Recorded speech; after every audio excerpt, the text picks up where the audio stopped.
financial constraints, it becomes frustrating to me as a clinician, number one, then to the patients too. A rather disturbing trend is the increasing cases of antimicrobial resistant bacteria among children in Ghana, which is escalating into a silent crisis. Data suggests the largest number of deaths associated with AMR in 2021 occurred among those aged under 5 in the country. This is evident at the hospital. Dr. Prosper Dapila is a pediatrician at the hospital. If there is some resistance and I've started my medication, say 3-4 days, they're not responding, I'll have to switch to the next one. They've been there for a number of times, even where the parents will sleep may be an issue because they are on admission, but now the mother will now have to stay extra, so costs, feeding, then the duration of treatment also. Now if it's a bad condition and I give the antibiotics, I expect antibiotics to work so the child gets better, but if the child is now resistant to it, the antibiotics is not going to work, so the child will probably eventually get worse, and by the time you get the results or switch to the second line, it may have gotten to the point where you won't be able to do much about it. Researchers at the Kumasi Center for Collaborative Research, KCCR, have in the last 5 years spearheaded research into antimicrobial resistance in parts of the country. Under the One Health Bacteriology Project, satellite laboratories have been established at the Agogo Presbyterian Hospital and other communities located in the peri-urban areas of Ghana through an ongoing AMR surveillance. The laboratories support the hospitals with bacterial identification and antibiotic susceptibility. At the Agogo Hospital, the result is evident in the bacteriology lab set up to investigate the growing cases. Blood and urine samples taken from the hospital undergo careful investigations to uncover the stubborn microbes. The doctors request for blood cultures frequently for the newborns when they are suspecting neonatal sepsis, or sometimes when the temperature is high. Because they are newborns, their immune system is not that developed to be able to fight against the infection. So immediately there's a spike in the temperature. They request for the blood culture. So in a day, I can see that you receive about 15 to 20 samples, but on average, say 10. Meropenem is the highest class that is able to fight against the bacteria. But recently, the bacteria is now able to fight against the meropenem. So if you don't take care, maybe in the near future, it's likely that meropenem to the bacteria might become completely resistant. When they come here, what we do is we go further to find out if the resistance they are seeing, if the bacteria has those resistance genes. We cannot deny the fact that the resistance genes are the main drivers of resistance, because normally they are being carried on their chromosomes in the plasmids, and also they are able to share to other bacteria, which makes it a very big problem. Data from the center, together with other satellite laboratories at Agroyesum and Asimfosu over the last 5 years, show worrying cases of antimicrobial resistance in bacteria. Dr. Charity Wiafe Akenten is a microbiologist and project coordinator. So we are seeing a lot of resistance to our 3rd generation cephalosporin. And when I say that, it's like our antibiotics like cephalozyme, ceftazidime. We are seeing a huge, over 50% resistance to it. If I should compare what is happening with the Agroyesum, Agogo, and Asimfosu, you realize that the resistant pattern changes. We saw huge resistance. And I can tell you there is an antibiotic called meropenem. It's really not common, right? And it's one of the antibiotics that has to be used when nothing is working. And when we work with Agroyesum, we realize that we are having over 40% resistance to that specific antibiotic. But that resistance are not seen in Agogo or in Asimfosu. So it is important for us to know what is happening at every site and what is going on. The local research shows how costly AMR has become for Ghana's health system. Patients with drug-resistant infections are spending more days in the hospitals compared to those with susceptible infections, incurring nearly $100,000 to each admission.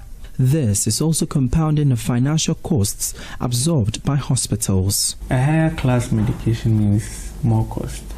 So if now the most basic first line medication can't cater for the infection you have, it means you're going higher up. people have the notion that insurance is actually catering for most of the medications. Let's say insurance can cater for everything that amoxicillin costs, but maybe for ceftriaxone is something else. So it can only cover for something small, and the patient have to top up. We as a community are compounding or adding on to our own economic struggles. The cost burden isn't the only concern, but also patients being exposed to more dangerous germs in the hospital. If you come and the antibiotic we are giving you isn't working, and for that matter, we have to admit you to give you some form of a parenteral antibiotic, now you become exposed to a greater risk or maybe a more dangerous infection. AMR puts many of the gains of modern medicine at risk. Along roads, in buses, and at various corners of rural communities and urban centers, the unregulated dispensing of medicines by individuals posing as prescribers is contributing heavily to the menace. Dr. Aloysius Loglo is a postdoctoral research fellow at the KCCR. That is even difficult to manage. First of all, you can't tell even if the medication is the right thing or even if it's fake. You can't tell. So for that aspect, there should be a law that should stand against it.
Bank of Africa, as strong as a group, as close as a partner. Where Duraplas goes, water flows. PS Industries has introduced a new roofing system known as ColorLink Plus.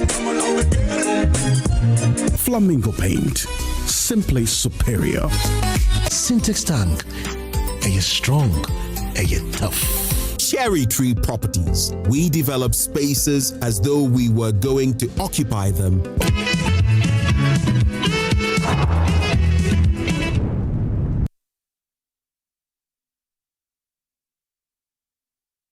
This is Newsfile. It's your most authoritative news analysis platform, and here on Newsfile we put Ghana first, as you know, as advertised already. The first star exclusive is with Dr. Yao Osei Educhum, Member of Parliament for Bosomtwe constituency and former Minister for Education. He is NPP flag bearer candidate, one of the 5. Well, in his term, a lot was said that he had put Ghana and given Ghana a certain global outlook with his management. He had come from an experience in the field, building one of the best education systems in the USA. How does he hope to translate that into building the democracy that we all want, the Ghana that we all want?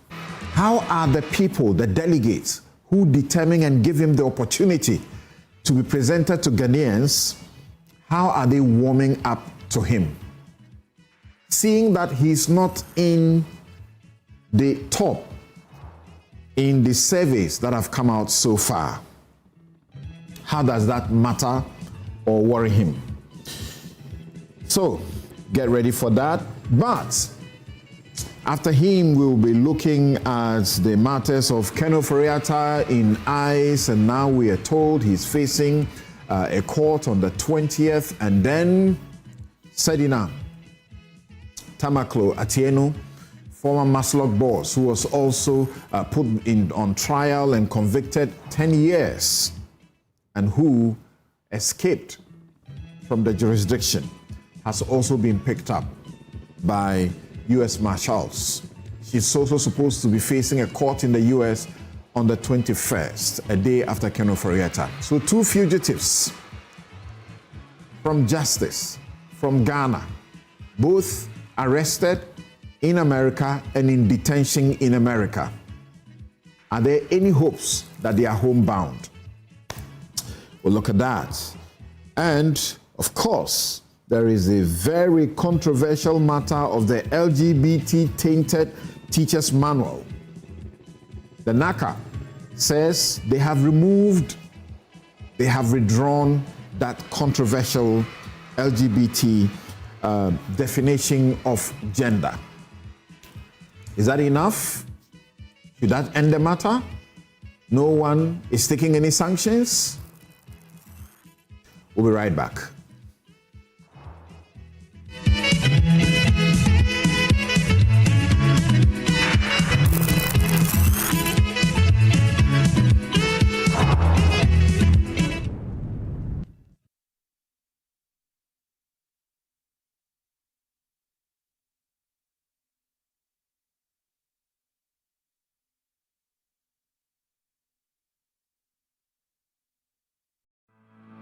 For decades, we have helped businesses connect with their trade partners all over the globe. From Ghana to Burkina Faso, Côte d'Ivoire, Benin, Togo, Senegal, China, Morocco, France, Netherlands, and many other countries.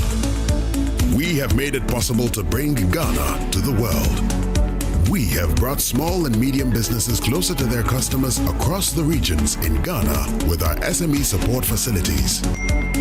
We have brought relief and smiles to the faces of families with our employee personal loans. With our cutting-edge technology and digital support, we take the burden of complex thinking off you, making life simple. That is who we are, as close as a partner. Bank of Africa. We are indeed the African bank with the global reach.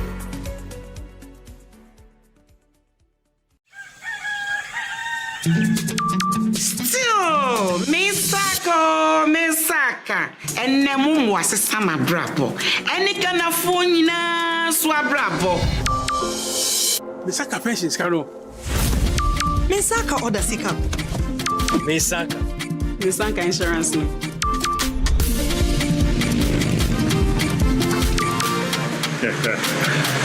Misaka loan.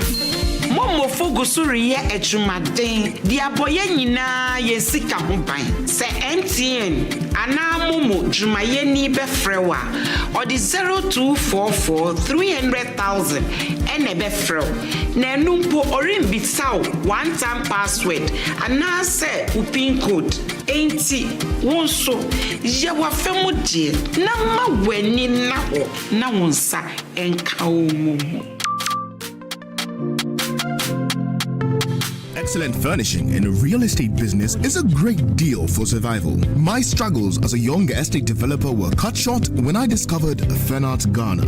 With quality furniture made from the finest woods and amazing after-sale service, Fernart Ghana changed my story with every single home I built. It's a one-stop shop that serves the interests of clients with a variety of living room and dining sets, solid wood kitchen installations, wardrobes, doors, cabinets, beds, pergolas, floor parquets, and many other wooden product that will last a lifetime.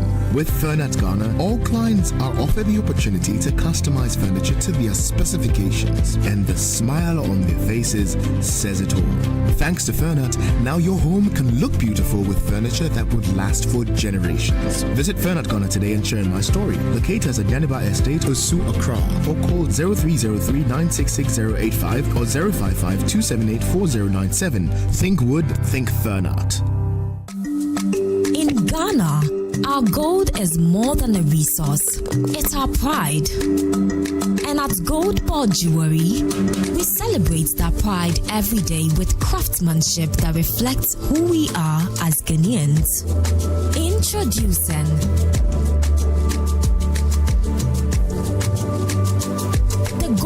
Jewelry Gold Tablet. Pure, certified, proudly Ghanaian gold. The best part, when you buy a Gold Bought Jewelry Tablet, you own it. You keep your gold with you, not with us. It's more than a jewelry. It's a smart investment for every Ghanaian who wants to secure their future.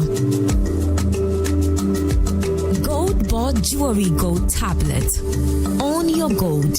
Own your future.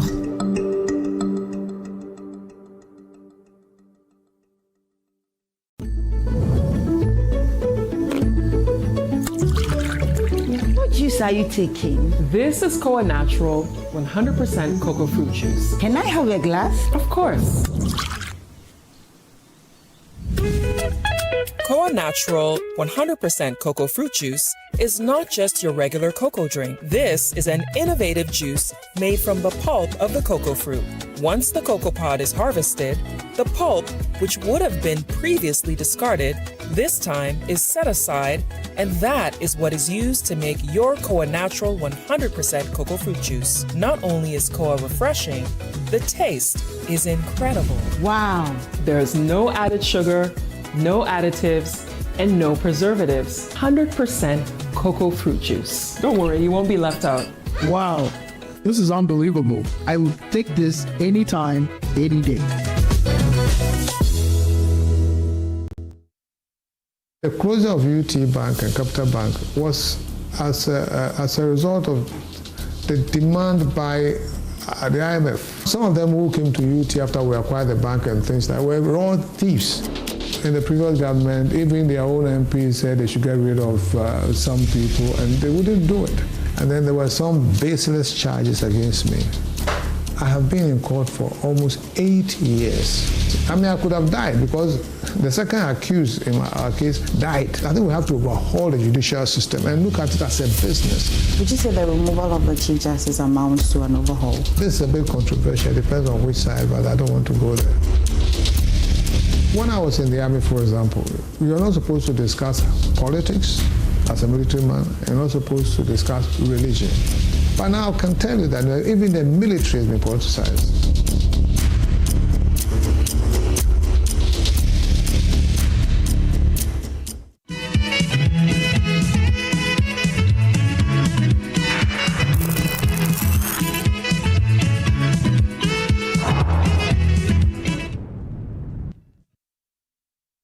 Welcome back. This is Newsfile. It's your most authoritative news analysis platform, and here on Newsfile we put Ghana first.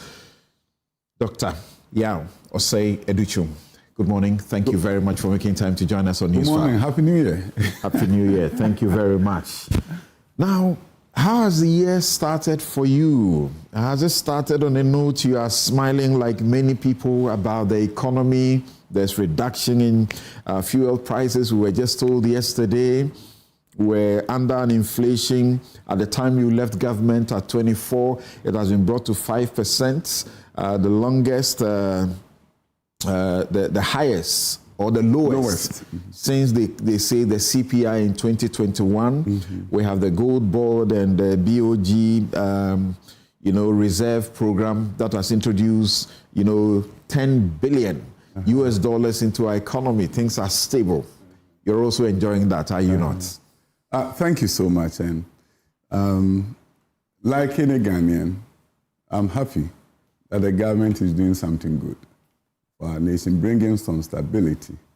But when I move beyond that confines and I begin to look at the future of Ghana and where we can go, then we'll have a different discussion. But of course, if a government comes in and is able to do certain things, it's not about politics. It's about looking at the reality and saying, I like 5% inflation. It's a good thing. Brings stability. I like the fact that the CD is stable. It's a good thing. But when I put on my hat at somebody who is looking at how do I eradicate poverty from the face of this country? How do I build a robust economy? How do I create an export-driven economy that will generate the revenue, the money, to stabilize the currency without artificial injection. The situation we find ourselves in is just like a medical doctor who is dealing with a patient in crisis. The patients come in, they are not stable. Medical doctor comes in, able to stabilize the patient. That is where the real work then begins. After the patient is stabilized, then you have to begin to find the cause of the crisis. And once you find the cause of the crisis and you deal with the cause, then the patient is home and free because that crisis will not occur again. Right. So we are in a good place with stability, but you have to look beyond that stability to say, if there's no oxygen on the patient, what will happen? If I take off the oxygen, if I take off the 10 billion intervention, what will happen? And once you're able to say that I'll have to do ABC, and if I'm able to do ABC, then I can take off the oxygen and the patient. The question of sustainability. Many have asked the question if this is organic or, as you said, this is, trying to, as it were, manage a situation in an artificial fashion. Do you see the prospect, signs that with all the talk about a 24-hour economy and all the things that are supposed to be done by this government, we are in good place and that this will be sustained? You see, you assess this if you are a student of development economics. You are assessing based on what other countries have done. If I look at Singapore and I look at South Korea, we are nowhere close to the sustainability that will ensure transformation of our nation. I have a document by National Development Planning Commission. Talks about Ghana at 100, 2057. Following the Indian example of India saying by 2047 will be developed. And their president was in parliament a few months back, addressing the parliament of Ghana. He made a profound statement that was lost on a number of people. He said by 2047, India will be a developed nation. That statement is reminding us of what the National Development Commission is saying, that by 2057, Ghana should be a developed nation. If that is the angle you are taking it from, and if you are truly care about the transformation of this nation, then you're going to look at all the gaps in various sectors and ask yourself, how can we meet that target of $50,000 GDP in 2057 as proposed by the National Development Planning Commission? We are about 3,000 now, after 60-something years. You have 31 years to go, and you want to be developed. You want to be $50,000 per capita. If that is your sense of urgency, you look at everything that is going on through a different prism, because you know that even if you enjoy all this stability for the next 10 years, but you do nothing about getting a growth rate of 9 to 10% for 20 consistent years to transform your economy, if that is not your focus, if you are not looking at the gaps in your education system and fixing the gap so that you can go the way of Deng Xiaoping of China, you can go the way of Nguyen of Vietnam, you can go the way of Shokozi.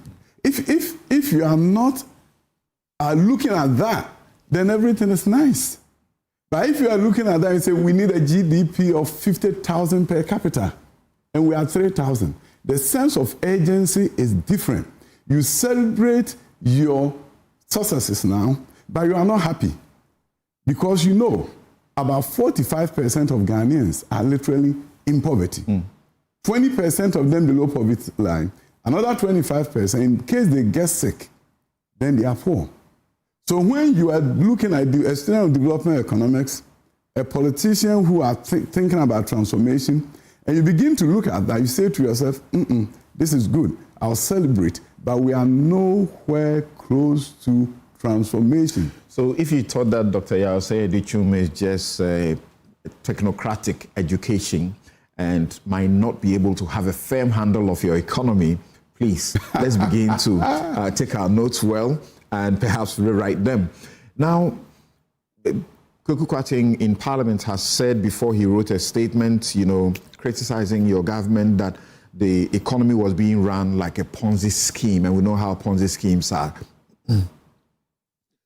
Back to the question I'm asking, is that the kind of economic management you are seeing, or you are seeing efforts, you are seeing plans that will sustain this economy in the prism or the paradigm that you just outlined?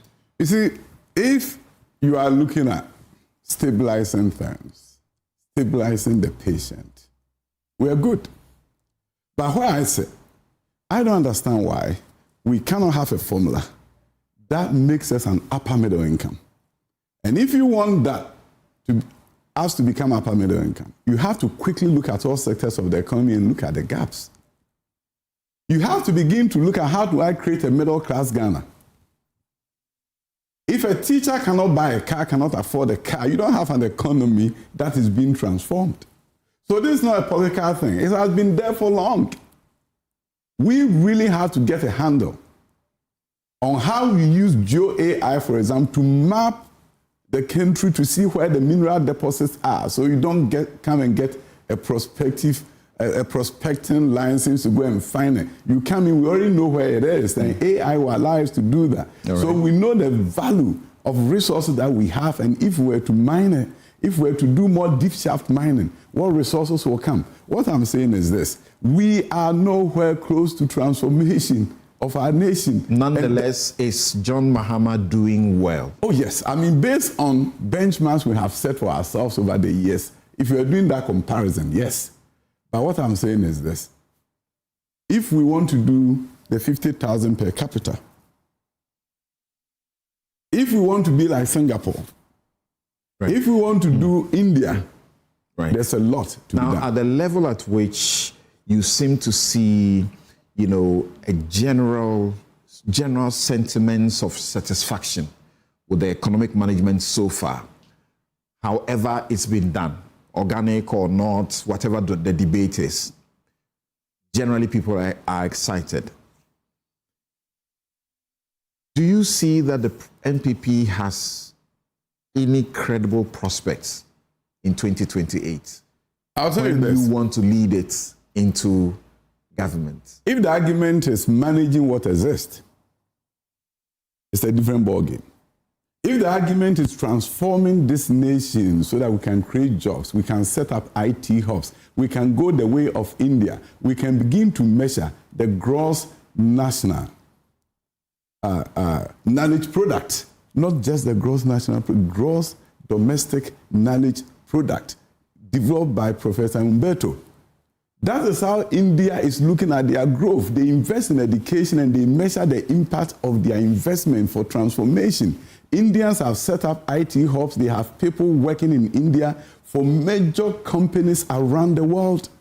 Through their IITs, Indians are controlling the world IT system and infrastructure. Graduates are getting jobs. Students who don't get accepted into IITs in India are the ones who are accepted to go to MIT. If you raise the bar up to that point, we have a lot of work to do. And get the sense that you are modeling your vision along the Asian countries, because so far that appears to be the references you are making. Recently, Rwanda is doing something, and they want to call themselves the Singapore of Africa. They are doing something. The economic growth rate. The Singapore economy is knowledge-based. The Indian economy is also largely knowledge-based, not raw material. They transitioned. India economy was not this. When they created the knowledge economy plan, then they began transforming. If you don't go down right, you heard of STEM. But the comparison with India may not exactly work because of the population, the sheer size of that country. That is where, if you leverage the Africa system that we've created, then you are in Ghana, but you have the whole African market to yourself. So you can begin to do what India has done, even though you have a smaller country. So the basic line, the bottom line is this: you can create this knowledge economy, And if you don't, I don't know how you are going to change Ghana. I don't know how. This raw material exports, we are not doing value addition. We're exporting the gold, but we don't have a gold street in Accra. In East Legon, there should be a gold street where jewelry, goldsmithery is taking place, and tourism. Tourists are going there to buy gold. We are adding value to our gold. We'll get about twice the value of what we are getting from gold and other raw materials. Then how do you boost that without the knowledge economy? Tell us, what's this unique vision of yours that sets you apart from the 4 other contenders for the MPP flag bearer, race? You see, you can hear of many things in terms of how countries get transformed. But in this 21st century, no country has transformed without a robust education system that builds a knowledge economy that then brings about innovation. A nation where your best minds are in research and innovation and not medical science. The best students you have in the nation goes into research and innovation. You look at the United States of America and begin to ask yourself, was it America this way all this time? No. When the Sputnik was launched by the Russians, Americans panicked. They knew that they were in trouble. But where did they turn to? They turned to education. Marlan, who was a leader who wrote the Marlan Report, told Americans to identify their best minds, they are gifted and talented, and educate them in special schools. They gave a boost to gifted and talented education. Research shows that 6 to 10% of any population are born with special gifts, high IQs, special talents. They can sing, they can dance without them being taught much. Americans, through Marlon, gave a boost to gifted and talented education. They set up the NASA. In high schools, people began to study aviation and aerospace. They began to do many, many courses that would set them apart and allow them to compete with the Russians. They did not start to build similar things like a Sputnik. No, they decided that we have to turn to our human resource. We know we have gifted and talented children, and therefore, we're going to give them quality education. Put them in classrooms where they are challenged to innovate. You go to American universities and there are honors programs for the best and the brightest. They are doing undergraduate, but they are doing research as if they are doing master's degree. They've identified the gifted. Singaporeans identified the gifted. These are people who are born with high IQs. They sit in our classrooms in Ghana and they are frustrated because they don't think like the teacher. They don't think like other students. They were born with it. You nurture them. You put them into engineering classes. You give them biomedical sciences in high school. They are coming out with innovation. And that is where you lay a strong foundation for the transformation of your country because you are tapping into all talents. So, my brother, the issue we have is this is a philosophy Asan Kumar has been talking about, that human resources, not natural resources, is what you need to focus on to develop your country. We have been dependent on cocoa, gold, and still see where we are. Singapore, a very small country, small population, well developed, almost like 80 to 90% of the population don't have a problem with accommodation. A very small land, and yet they've developed it so well. Their GDP 1,000 times, of course, more than ours, which is a big surprise. We're still talking about your unique selling proposition when we put you in the race of the 5. What's your winning proposition for the presidency, for the flag bearership, and then the presidency? I'll tell you this. When I go around the country, yesterday I was at Ho Central, great meeting, share my vision with them. I tell them that they need to know who Dr. Duchuma is, where I came from, and where by divine providence I've been to and I am now. And I tell them that if you look at other countries that have transformed, that have been able to eradicate poverty, they did not do that just exporting cocoa, raw materials, and gold, which are all good things. But they look at education, and as they industrialize of export-driven economy, if you look at what when Siemens, the economists, help Singapore do, he moved them quickly from import substitution to export-driven economy. But they also were mindful that if they don't get the engineers and other people, export-driven economy will not be sustainable because they cannot depend on expatriates. They needed to develop Singapore, develop their labor, and make sure they have the technical expertise to move industry. And that's what they did. So you have a symbiosis between education and industry. You boost TVET, and then you move into heavy manufacturing. Then you train TVET and engineers in heavy manufacturing. So they give value to what you are producing. There's increase in productivity. And before you know, your country is transforming. You boost economic growth. You cannot look at economic growth of 5% and 4% and say you are transforming. You have to look at 9 to 10% consistently over 20 years. Dr. Aduchu, my unique selling proposition is very simple. I have global experience. I have world-class experience in education and private sector. I raise funds from Wall Street to build schools in America. I know how the American financial system works. I work with investment bankers. We package bond financing. I was able to raise 20 million for this school, 30 million for another school. I know how the systems work globally. I also know something.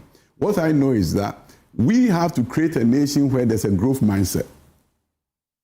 The American dream that you hear, other countries that have developed, they got to a point that there was a self-efficacy, that we can do it.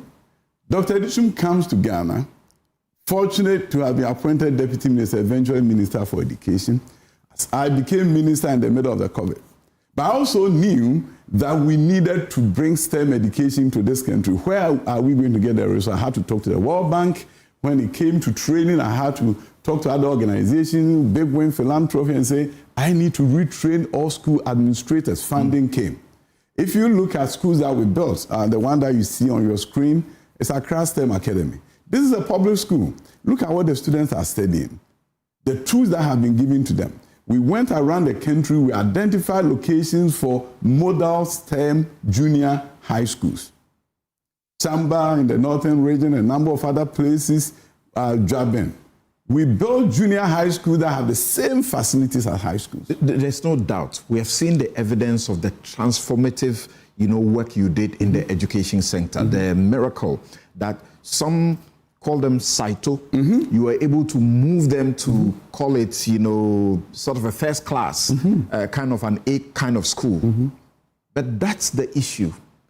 Your other contenders and their spokespersons will suggest, like some other Ghanaians, that that's where you are best fit to deploy your potential, to deploy your expertise to help the country, and not as the general overseer of corporate Ghana. I believe that my knowledge in economics and other sectors of the economy is not something that can be understated. I'll tell you this. I'm a land economist before education. I know how to manage natural resources. I'm a trained land economist. That was my undergraduate degree. I went to education when I went to the United States of America.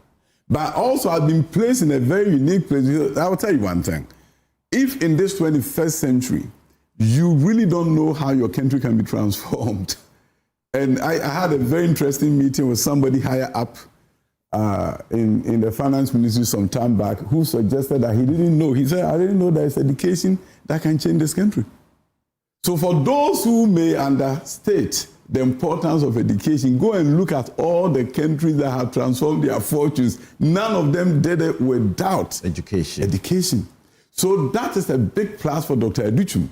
But you also have to move on and look at how you develop the economy. Because you see, one of the things that we have seen is that in our budget reading, what do we hear? The GDP, and we talk about all the now you other are saying things. Let's not focus on GDP, but GDKP.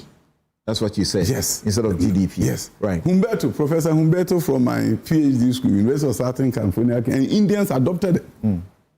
The point of the matter is that you have to measure prosperity based on the individual Ghanaian prosperity. The person on the street, how is the budget that we've been reading over the year transforming his fortunes, changing his life? Where's the Ghanaian middle class? Through free SHS, we brought on board a lot of people, to go through school, paid for, and also the free TVET program brought on a lot of people. But here we are, many unemployed. Not that they do not have the skills, or they do not have the knowledge, or they do not have the certificates. They are unemployed. They are looking for decent jobs they can find. So we are not solving the problem with education. You have to have your manpower needs assessment done. God willing, MPP delegate give me a chance, Ghanaians give me a chance. My first 2-3 months will be about manpower needs assessment. What are the skills that are in short supply in Ghana? And we don't even know. Many companies are importing certain kind of expertise from India and that place to Ghana. Cybersecurity, there's 500,000 shortage of workers in the US. You get a cybersecurity certification, you may work for US companies from Ghana. India has done it. Cybersecurity is an area that this country did a yeoman's job. From a 32 or so % by the Global Telecommunications Union ratings for Ghana in 2017, by 2024, we had gone to 99+%. First year, equal with the Singapores that you like to talk about. That also tells you we have opportunity to export people with expertise. And when we say we did a human job, which is good, the underlying factor is that who were behind the computers doing the work. And what are other job opportunities within and outside the country? If our universities are incentivized through grants to establish courses that are in high demand, then you solve the unemployment problem, at least up to that point. But when you have courses that are being offered that may not produce the kind of graduates even the country is demanding.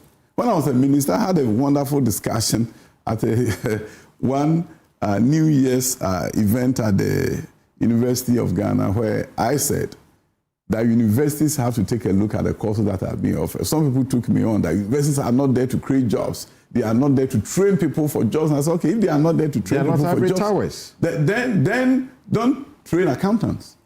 Don't train medical doctors. You are preparing them for work. Correct. If you offer courses in development education and you know there's nothing like development education as a profession, then we have to take a look at the kind of students who are coming out.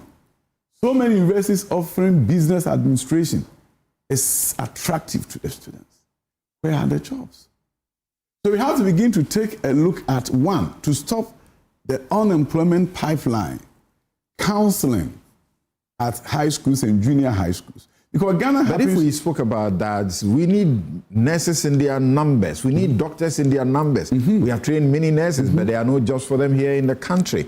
Let's come to how your delegates, the NPP delegates, are responding or warming up to Dr. Yao Osei Educhum. Why should the delegates vote for you, despite the fact that you have not been topping the surveys like the other two contenders? I like to be in the underdog. I like to be underestimated. Nobody knows my strategy, and I'm going to say it here. But you see, the bottom line is that when I talk to the delegates, they are just like other Ghanaians. They are looking for opportunity for their children. When I talk about the golden age of job creation in Ghana, they applaud. When I tell them we do IT hubs like in Bangalore and other places, they applaud because they know their children will get opportunity. If they did sociology, they can go back to school and do 1 year retraining in other fields that are in high demand, which is informed by the manpower needs assessment that is done.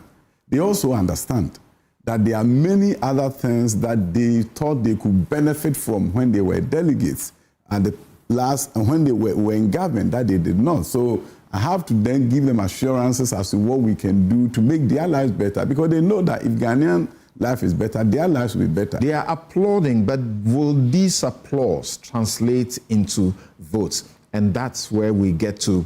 And we'll take a quick break. When we return, I'll be asking Dr. Yao Osei Educhum, whether or not all this applause, in the absence of the money back, and people have said he's got good ideas, great ideas, like Dr. Arthur Kennedy when he was contesting for the flag bearership.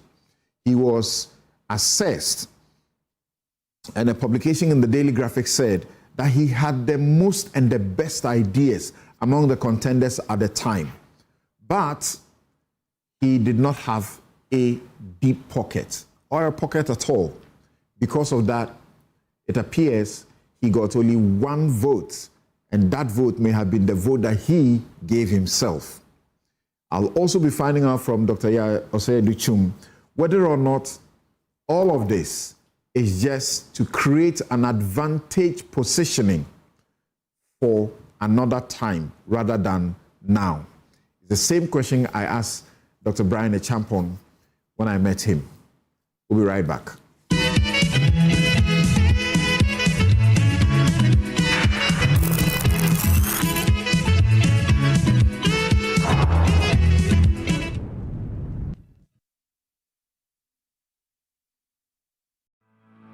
For decades, we have helped businesses connect with their trade partners all over the globe. From Ghana to Burkina Faso, Côte d'Ivoire, Benin, Togo, Senegal, China, Morocco, France, Netherlands, and many other countries. We have made it possible to bring Ghana to the world. We have brought small and medium businesses closer to their customers across the regions in Ghana with our SME support facilities. We have brought relief and smiles to the faces of families with our employee personal loans. With our cutting-edge technology and digital support, we take the burden of complex thinking off you, making life simple. That is who we are, as close as a partner. Bank of Africa. We are indeed the African bank with the global reach. Another week is here on the greatest of all time show. My name is Giovanni Clip, and tonight we're bringing you talent. Contestant number one, let's bring Baby Girl. Let's bring. You did it for you. Cut. Oh, there is a leakage. Where's the plumber? For quality and durability, insist on Syntex pipes. If you want quality, this be where you belong. Strong, tough, and reliable. Your perfect match to your trusted Syntex pipe. Syntex pipe, it dey carry water, no wahala. Syntex pipe, it dey make water dey flow. Syntex, and you're strong, and you're tough. Let's talk hemorrhoids. Hemorrhoids are normal structures located in the anus of all mammals. But it is only man who suffers hemorrhoidal disease because of the erect posture you have assumed and the squatting that we do to empty our bowel. Hemorrhoids consist of a special type of blood vessels which fill with blood when we are moving our bowel and help to cushion the anus against the force of transmitting the stool. Afterwards, they empty their blood, collapse, help seal the anus to maintain continence. Over time, these vessels lose the elasticity of their walls, become dilated, permanently filled with blood, leading to congestion of the hemorrhoids. The symptoms of hemorrhoids are bleeding and prolapse of the hemorrhoids when passing stool, itching and feeling of warmth in the anus and anal discharge. Laser, ligature, and longo are the modern, minimally invasive, most effective, and painless methods of treating hemorrhoids today. Mwintaba Hospital, first Ghana Colorectal Center, in to serve a peculiar health need. Still, Misaka, and Namu was a summer brabo, and it can afford Swabrabo. Misaka pensions, Caro. Misaka order Sika. Misaka insurance.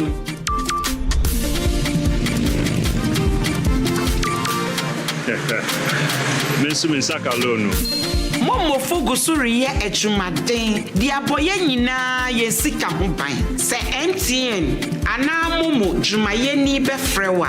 Or the 0244 300,000 ene befrew. Na numpo orin bitsaw one time password. Ana se upin code. Enti wonso ye wa femu die na ma weni na ho na wonsa enka omumu. Now let me share my wildlife experience with you at Safari Valley Eco Park. Welcome to Safari Valley Eco Park. Our electric shuttle pulled up and in no time our tour began. We were surrounded by wildlife from the moment we entered the Eco Park. We were greeted by experienced tour guides who took us through orientation and how to better enjoy the experience. Watch these animals roam freely in their natural habitat undisturbed by our presence. We saw zebras, sable antelope, brown crane, mara, silky chicken, nyalas, Shetland ponies, and so many animals I just couldn't keep up. Our tour guides taught us so much about the wildlife, their behavior, and how to interact with them. I even fed them. We also went fishing on a man-made canal. Then we took a break to have lunch in this serene environment. All this amazing experience for this price for adults? This price for teenagers. It's a bargain. As the sun began to set, it was time to go back home, but not before dinner by the campfire. It has been a thrill of a lifetime, and I can't wait till my next visit. Safari Valley Eco Park, bringing you closer to nature.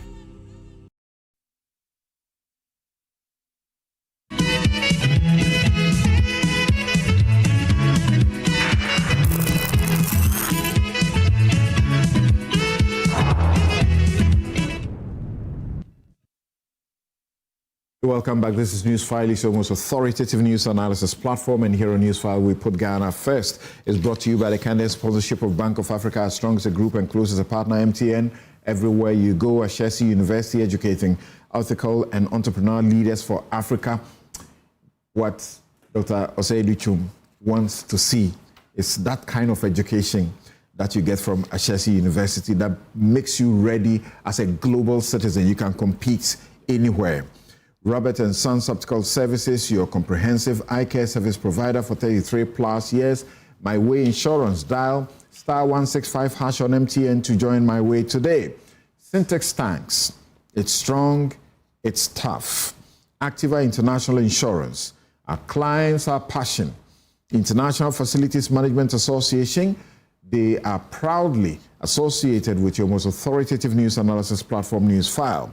Safari Valley Eco Park, bringing you closer to nature. Gold Board Jewelry, pure, precious, proudly Ghanaian. And Koa Natural Juice, a 100% cocoa fruit juice. Dr. Yao Osei-Luchum is my guest. He is a presidential flag bearer candidate in the NPP's flag bearership race, hoping that on the 31st of this month, he will be voted to become the flag bearer of the NPP, leading to a rebuilding of the party, and hopefully in 2028, he will contest to become president of the Republic of Ghana. You've listened to him so far. Share your views with us. What do you think about him? Is he fit for purpose? And that's the series we are doing on Newsfile for you. I mentioned Brane Champong. We should have him next week join us. And you can see the trajectory of those we are speaking to before the elections on Newsfile, because we are deliberate. They deserve the limelight that they should get to also put their message across, both to the country and to their delegates. So, people are nodding when you are telling them how changing the course of this country, giving this country a great future, begins with changing the hearts with education and everything else. They applaud, but are they with you? And the question I ask is the monetization of the process. You don't seem to have the money bag. Not the money bag, but people are supporting. There are many people who have visited drduchum.org, and they are supporting around the world. They want to see a new kind of politics. A politician who come into the space and say, I want to change the course of history of my constituents. Look at the Bosumtwi miracle, as people call it. 93 engineers graduated the last 2 years from one constituency, fully sponsored through Yao Sedichum Foundation. Accommodation taken care of, school fees paid, stipend to take care of their feeding. I wrote about that on Something's Stake and commended you highly for it because the whole world and the nation, regardless of how partisan, how polarized you are, should see that that is a great thing. That if we had all our MPs doing that, we will have a great nation. But that's a small constituency. You are able to take, looking up to close to 100 or more people to become engineers, to become doctors. It's a good example, Samson, of what can happen in this country. A good example, because you see, when you are electing a flag bearer, you are electing somebody who can win the general election. That should be the focus of the delegates, and that's the case we make with them. That look at Dr. Educhum, look at my handiwork, go around the country. Every location, you're going to find a school that I was able to put there. Going to see a model STEM school. You are going to see something that you did not expect in STEM education. Biomedical sciences are being taught now in high school. Aviation and aerospace in our high schools. Go to Opoko at Prempe, we are doing engineering. Go to Presec, we are doing engineering. Dr. Educhum is that kind of person who dreams big, visionary, but is a hands-on guy. I know how to implement. So if you're looking for somebody who can help to transform this nation, you are looking at Dr. Educhum, because I'm not just a politician, I'm a techno-politician. But the delegates are enticed by goodies, money, and there are those who can afford to do that. My brother, when the MPP was going to elect a bearer for 1996, President Kufuor, now president, was underestimated. It was a huge surprise. The Selbys, the Dubois were there. Had the question of some people saying, let's take somebody who had been tested. A Dubois. That guy, that man, who broke the culture of silence in this country. Fiery figure. People thought he should get a second chance. The delegate thought otherwise and gave it to Kufuor. So what I'm saying is that we may be underestimating the wisdom of the delegates. So Dr. Educhum, when I'm looked at as an underdog, I like it.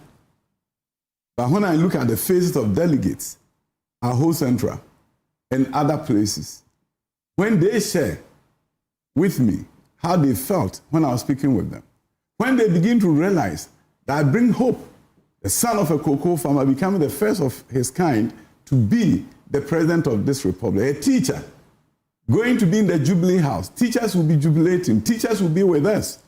Teachers are happy. Teacher delegates are mobilizing for me. I want to be underestimated. The poll that matter will be the poll on January 31st. So I did not step into this without some background. Of course, education minister, largest ministry in this country, handling labor issues. There are party stalwarts, former ministers, MPs who are making endorsements here and there as far as the two other candidates are concerned, but we haven't heard that of Dr. Educhum. And that's why I tell the delegates that now is their turn. Because if I don't have all those, the positions are open to them. And people who didn't get the chance the last time, those who got the chance the last time want to get the chance again through the endorsement. Those who didn't get the chance, if you are listening to me, it's your time. Join the train. Go to drduchum.org. Support us. It's your turn. Those who the last 8 years did not get the opportunity, it's your turn now. And some are coming and they are supporting because they know others got it. And those who got it are coming out to support and endorse to secure their positions. What do you tell those who say, you are in this so you can create a position of advantage the next time, in future, and not now?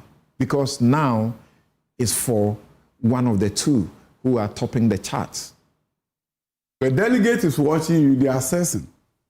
We can't underestimate them. They are assessing. Go to places where people say, before you came, we were thinking about somebody else. After hearing you, we know your personal story.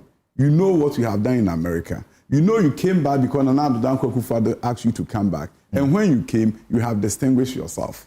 And we know that if we take you to the general election, you'll be more attractive to the independent voter, to the floating voter, to the teachers, to the churches that I work with. When I became a minister, I did not wait for the mission school leaders, the church leaders to come to my office to speak with me. I made an appointment and I went to them, whether it was the Methodists, the Catholic, the SDA. I went to them to talk to them about education. They respect me for that. They will be on board. They want a country where the leader is about transformation. We've been at this for a long time. These people you are referring to are in the general population. They are not the delegates. You must first win the heart of the delegate, the vote of the delegate, before you get the opportunity for all these people to look at you. The people you spoke to, even before you rolled out, you rolled up your sleeves for this job. I remember that, I was one of the people you spoke to, and everybody you spoke to said, you're a good guy. You look like you have the temperament for it. The way you speak about how to use education to transform the country, it's so beautiful and people embrace it. But those people are not the voters. Don't let us underestimate the delegates. The delegates want somebody who can win the general election. They are not interested in a flag bearer taking them into opposition again. When they look at Dr. Duchman and say, this man will be acceptable to the nation, don't underestimate them. They will go for Dr. Duchman any day. When I go before them and they assess me and look at the hope I bring to that disadvantaged child growing up in Sabzugu, for him to know that I was once upon a time like Dr. Duchman. If Dr. Duchman becomes the president, I have hope. My brother, I will not underestimate the delegates. Something will happen January 31st, and I look forward to it. So, I'm not a candidate. People are talking about the issues of lack of discipline within the MPP, and now even some of your elders, like Professor Frimpong Boateng, are suffering and are being unprintable words are being said about Colossus, like such people. I mean, the first person to perform heart surgery, the person who set up the Kolebu, cardiothoracic center, who has a lot of history behind him, done many of first things. How do you feel about some of these things when they say you need someone who can really bring the discipline in the party? Someone who can bring the discipline to the party, someone who can really think through things and allow cooler heads to prevail. Someone who can work behind the scenes and speak to people, hey, stop that. Someone who has an idea of rebranding and presenting our party as an attractive option to Ghanaians. Someone who has the confidence and the support of the masses within the party. And support and confidence of the masses also demands that you have somebody who has the track record that makes in Ghana that confidence and support. If you have not worked in the public sector and have so succeeded in the public sector, and people have not seen you in action, when crisis occur in the labor unions, the education minister, what role do you play? They've seen me in action. So those people are the villages and towns. You know one thing that they say when I go and see them, they said if you were able to take care of education, if we give you a bigger thing, you'll be able to take it. This is what the delegates are saying. You were in the running when the lots were being cast for vice president. Yes. Presidential, candidate or running mate for Dr. Mahmoud Bawumia. Those days. You were in the running. Those days. Unofficially. Because you see, in Ghana, unlike in other places, you'll be told. You'll be told. You'll be told. You'll be interviewed. So you know you were in the running officially. The question people have asked is people like you, Brian Echampong, who were all in the running for it, why don't you rather throw your support behind him? We're in the running. How were you in the running? Who ever called you and said you were being interviewed? The party, no. The party at the time were thinking and speaking publicly that we think you should give it to Educhum, you should give it to Brian. So we got to know that this was going on. But I was never told. so interesting. So you are in the running, but you have not been informed that you are in the running. But the bottom line is this: times change. Your assessment of situations change. Right. You begin to look at the millions of students who have come out of Free Senior High School, whose schools I have visited. They've come to know Dr. Educhum. When I'm there, the name recognition is there among them, and they are going to be voters. I present a better chance of MPP winning 2028 than other candidates that are running. I'm known, and I'm known by those who matter in the general election. I'm getting known by the delegates who matter in January 31st. And once I stand before them and I speak with them, they appreciate the fact that I will help this party win the general election. So, my brother, what I know is this. Divine Providence has brought me this Someone says fear delegates. Was it a Seydou Nketia who came up with that? No.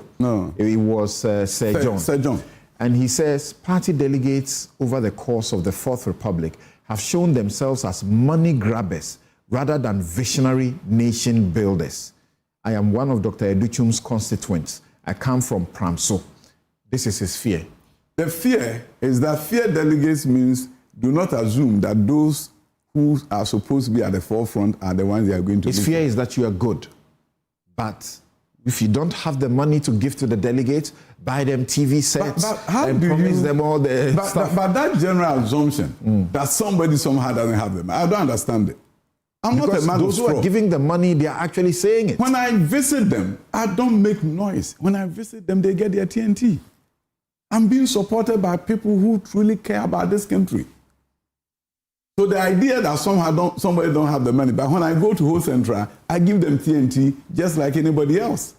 So I want that assumption to be raised from the minds of people, because when people give for TNT, I also give. So this idea that somehow he doesn't have the money, we will raise the funds necessary to help secure the victory in January 31st, because this country deserves it. Are you supportive of the kind of vitriol? People say your party is going into implosion.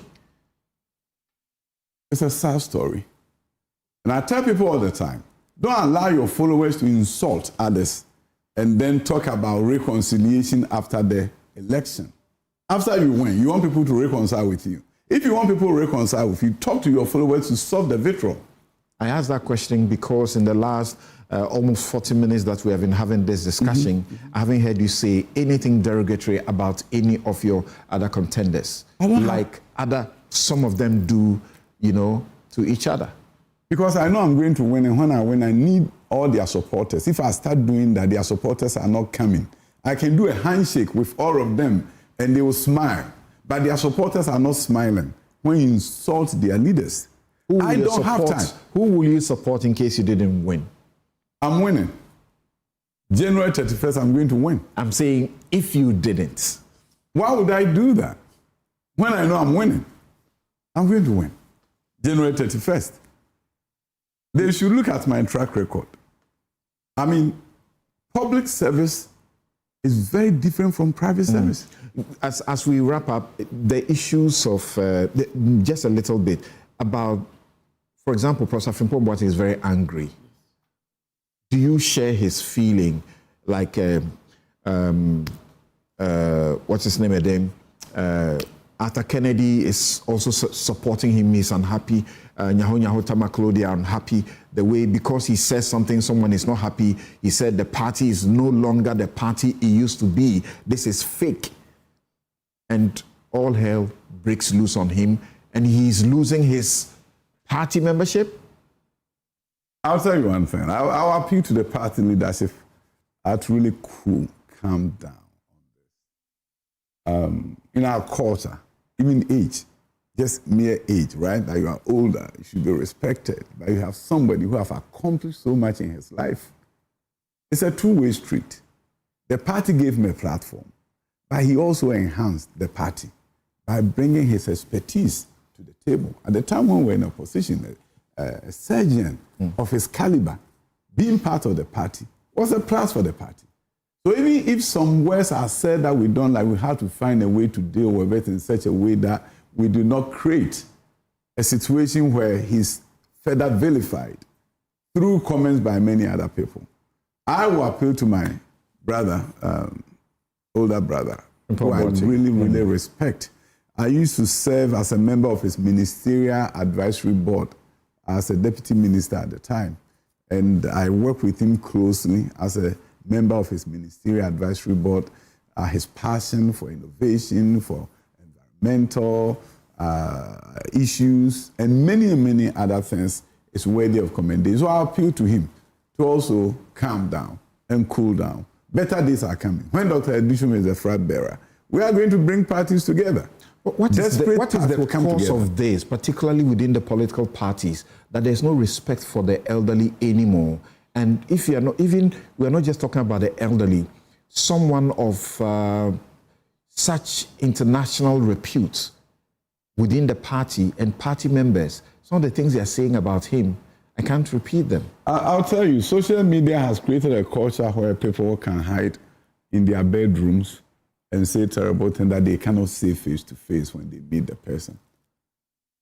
So it's unfortunate. So we are losing our values, our cultural values. It's a cultural value loss that we all have to confront as a nation before even as a party. You get unprintable words being said about former presidents. And because they think when they are speaking in social media, nobody's hearing, but everybody's hearing, including the person that you are talking about. So I think it's a broader problem than just an MPP problem. Okay. It happens in all other spheres. Finally, should there be a sort of a kind of a party campaign financing of sort to help people like you have the great ideas, yet, as we say, even though you question that, you may not have the deep pocket to run for office? I'll tell you something. Anybody who is listening, I have dredichum.org. If you believe that my ideas are great and you want to see somebody like me as the president of this country, go there and support. Don't give up. And allow those people that you refer to as deep pockets to somehow take over the political space. So if somebody has deep pockets, he get to parliament. And you have others who may probably have better ideas. Ghanaians should rise up and do what other countries do. You see somebody who has what it takes to lead this country, you support. That is how we get the best leaders for this country. People are listening to you and say there is what I call the integrity communication. There's credibility in your communication. Will you join the other people who are suggesting the party should be calling on people like Kenneth Oriata to return to account under the oral and the OSP prosecutions that are being mounted? I'll tell you one thing. No matter which way you look at it, we have a Ghanaian tragedy.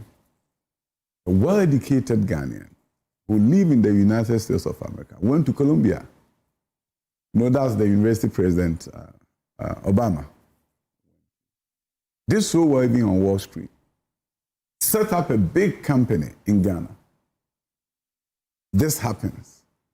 Whether true or not, the idea that the best and brightest minds may find themselves in such a predicament is what I think about. The rest is led to the legal processes.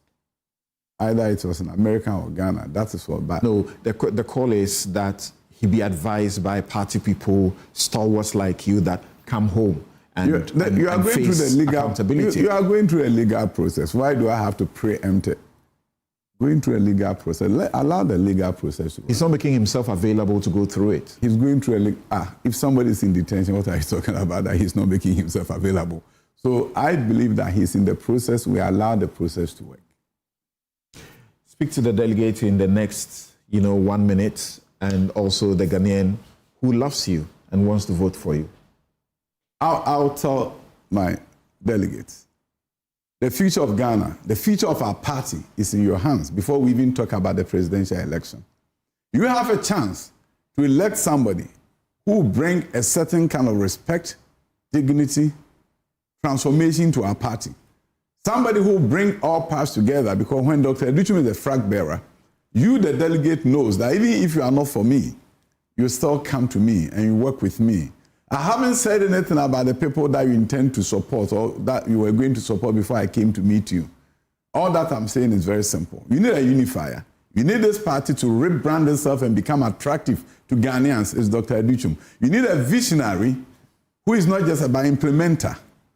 Somebody who got the opportunity as a minister for education and did not just superintend over Free Senior High School, but was also able to introduce STEM education, enhance TVET education, and build and commission 80 schools one day. Never happened before. Dr. Educhum, I'll tell you a quick story. The day before election, there was a media guy traveling from Enchi to Asankregua. There was some commotion in the car. Many people in the car were saying they will not vote. Then the driver said, I'll vote. And they said, why? He said, I'll vote because of Dr. Educhum.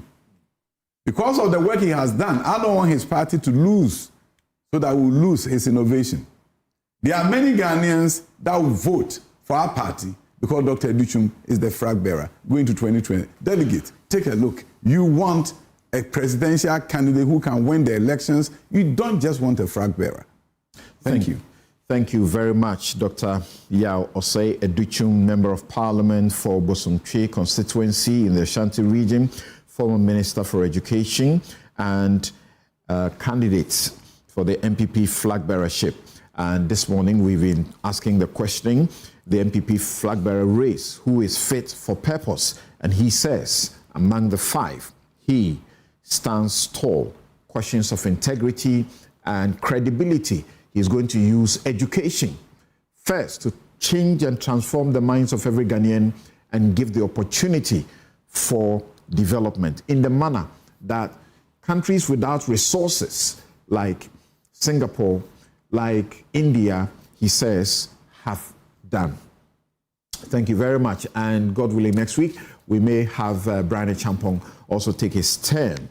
We are concentrating on these people because they deserve the space to also interact with their constituents. We'll be right back to engage my guests. We have a lineup of great guys who are going to speak to us about the fugitives from justice. Keno Foriata, Sedina Tamaklo Atienu, who ran from justice here in Ghana, hide in the USA, and they've all been arrested and they are in detention. Keno Foriata is facing a court on the 20th, and Sedina is facing a court on the 21st. We ask the question, are they homebound by this development? Also, NACA has come in for blame. The institution, the agency responsible for curriculum, they have come in for blame for the smuggle of the Lgbt tainted gender definition in the teacher's manual for year 2 SHS. They say it's been withdrawn, it's been removed, but people insist there must be more than that. You must have heard the Asen South MP, Reverend Intim Fojo, who brought this issue to the public. Fosu seeks to say, but it was coordinated from the Jubilee House and at the highest level to bring LGBT to our country. What are the answers to all of these? We'll be right back. I'm Samson Ladianyelimi. This is Newsfile, and we have done with the first hour where we spent about 45 minutes interacting with Dr. Yao Osei Educhum.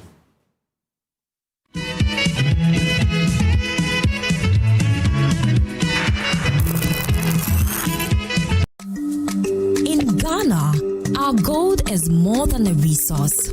It's our pride. And at Gold Board Jewelry, we celebrate that pride every day with craftsmanship that reflects who we are as Ghanaians. Introducing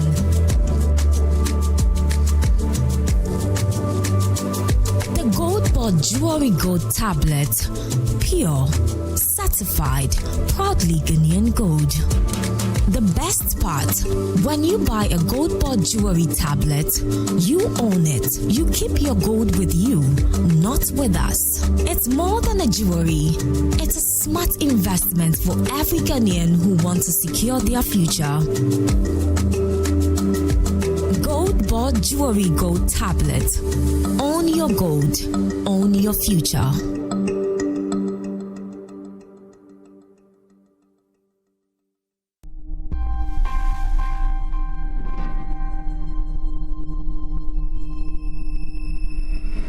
First Sky Group, a wholly owned Ghanaian company made up of First Sky Construction, First Sky Bitumen Processing, First Sky Commodities, Volta Serene Hotel, Western Serene Atlantic Hotel, Serene Insurance, First Sky Energies, and Federal Rural Bank warmly invite you to its 23rd Thanksgiving service on the theme Proclaiming the Mighty Deeds of the Lord, Psalm 71:15-16. The Thanksgiving service in two parts will be hosted by the founder and executive chairman, Mr. Eric Sedi Kutoche. The first part begins on Friday, January 23rd, 2026, and all night from 10 p.m. to 5 a.m. at the Trinity Temple Assemblies of God Church, TTAG, Community 10, Tema. Ministering in Word, Reverend Max Sessi, Assistant General Superintendent, Assemblies of God, Sierra Leone, Reverend Aaron Funtz, Senior Pastor, Wind and Fire Sanctuary, Assemblies of God, Temale, Ghana, Reverend Sujit Alex, Thames North Area Leader, Assemblies of God, UK.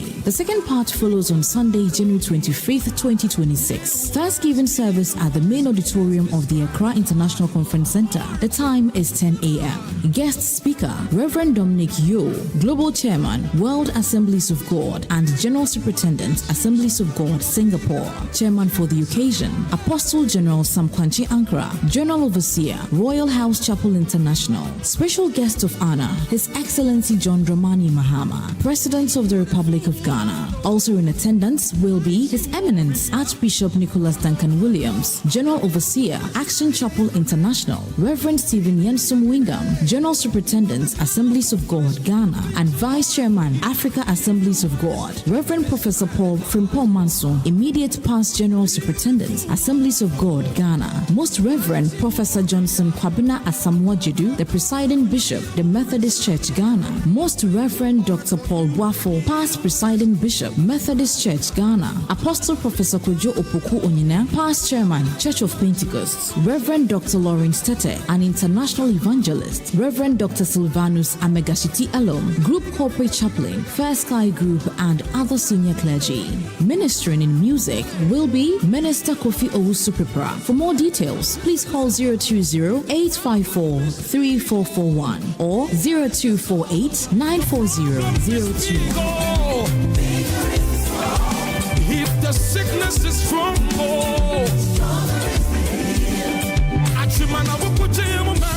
undisputed champion, never lost the battle. He's the problem.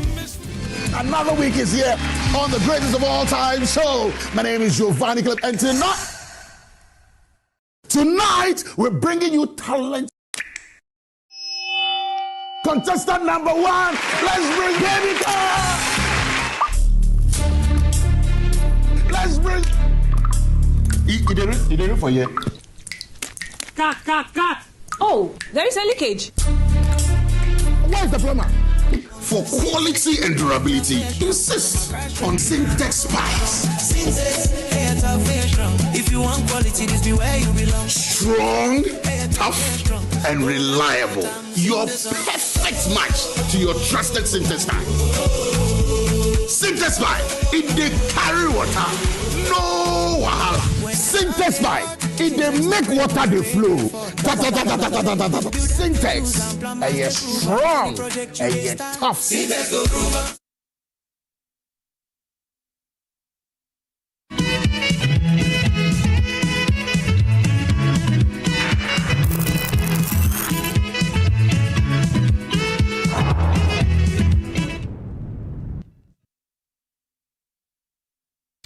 Welcome back. This is Newsfile, it's your most authoritative news analysis platform, and here on Newsfile we put Ghana first. It's brought to you by the kind sponsorship of Bank of Africa, as strong as a group and close as a partner, MTN everywhere you go, Ashesi University, educating ethical and entrepreneur leaders for Africa, MTN everywhere you go.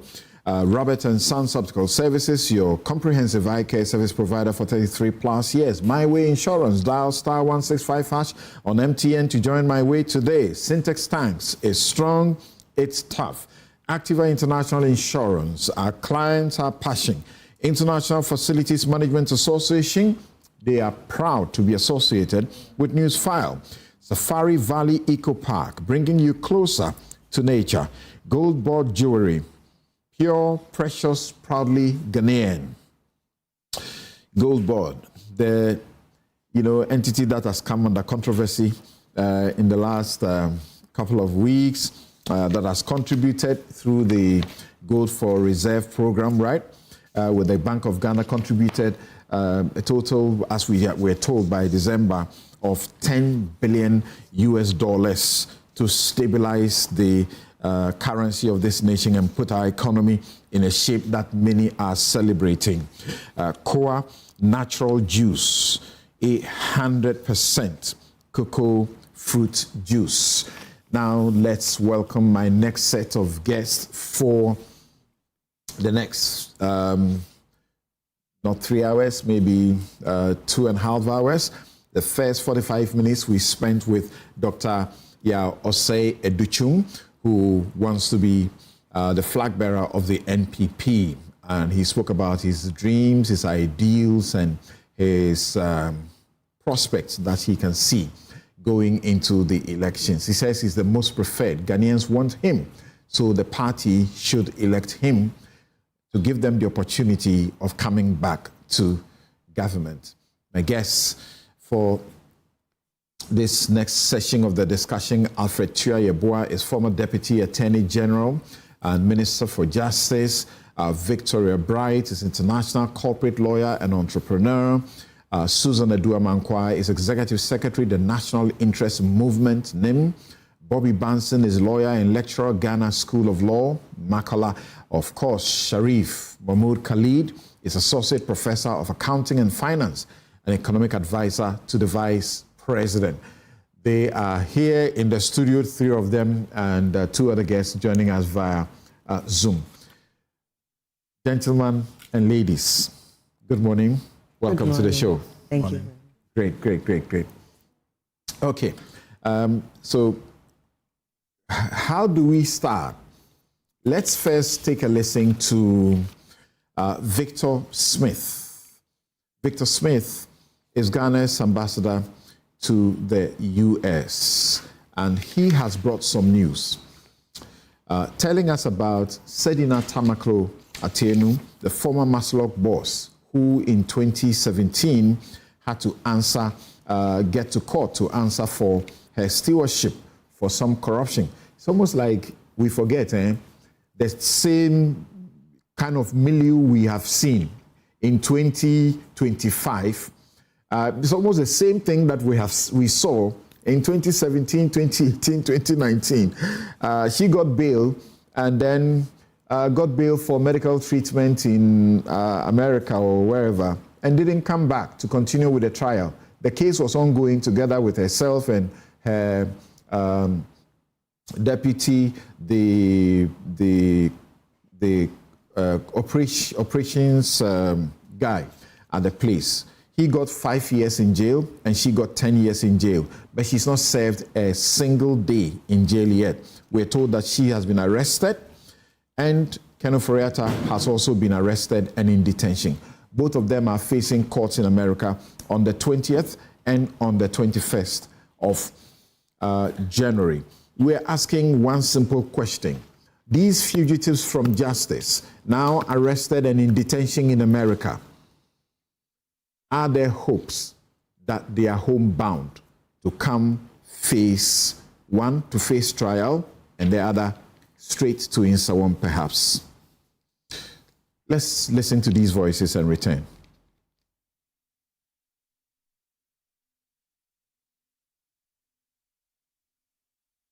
arrest, but a few hours ago, I was also informed the FBI were involved. And of course, that sort of corroborated with what the Attorney General told me, that the FBI had informed him that they had picked him up. Okay. I suspect it's a combination of these two factors. ICE normally would pick you for immigration issues. Okay. But then, of course, when the FBI comes in, then there must be some criminality or Interpol police request. So the red alert comes in there. So the combination of the two of them, convinces me that Ghana government had requested for this man to be brought in to help us, if you like, unravel some issues that have been brought against him as a former minister. The extent of my involvement at this stage was when he had been picked up, I discussed it with the consular officers of my embassy, and we decided to make a request to make sure that he was being treated properly as the protocols, international protocols. And so we requested, and they agreed in principle to allow us to come and visit.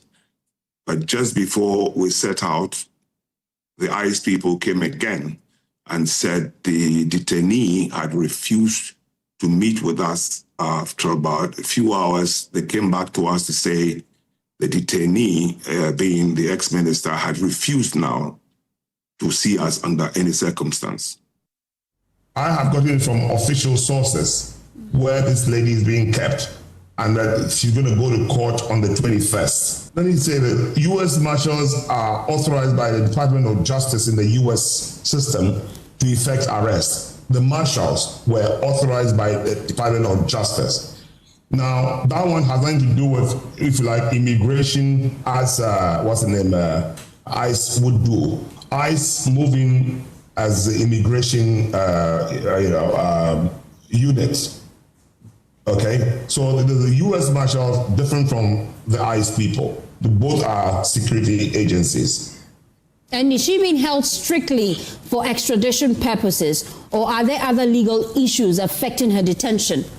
That is extradition purposes. There was mention of an extradition request as far back as July of 2024. That is the information I have. So that is the legal request that was acted upon by the U.S. Marshals. So that's Ambassador Victor Smith speaking to Joy News earlier in the week. And so now, as we know, the two individuals are both in detention and are facing court. But are there any hopes that they are homebound? Let me go to Alfred Choyebua here. Thank you very much, Alfred Choyebua, for making time to join us.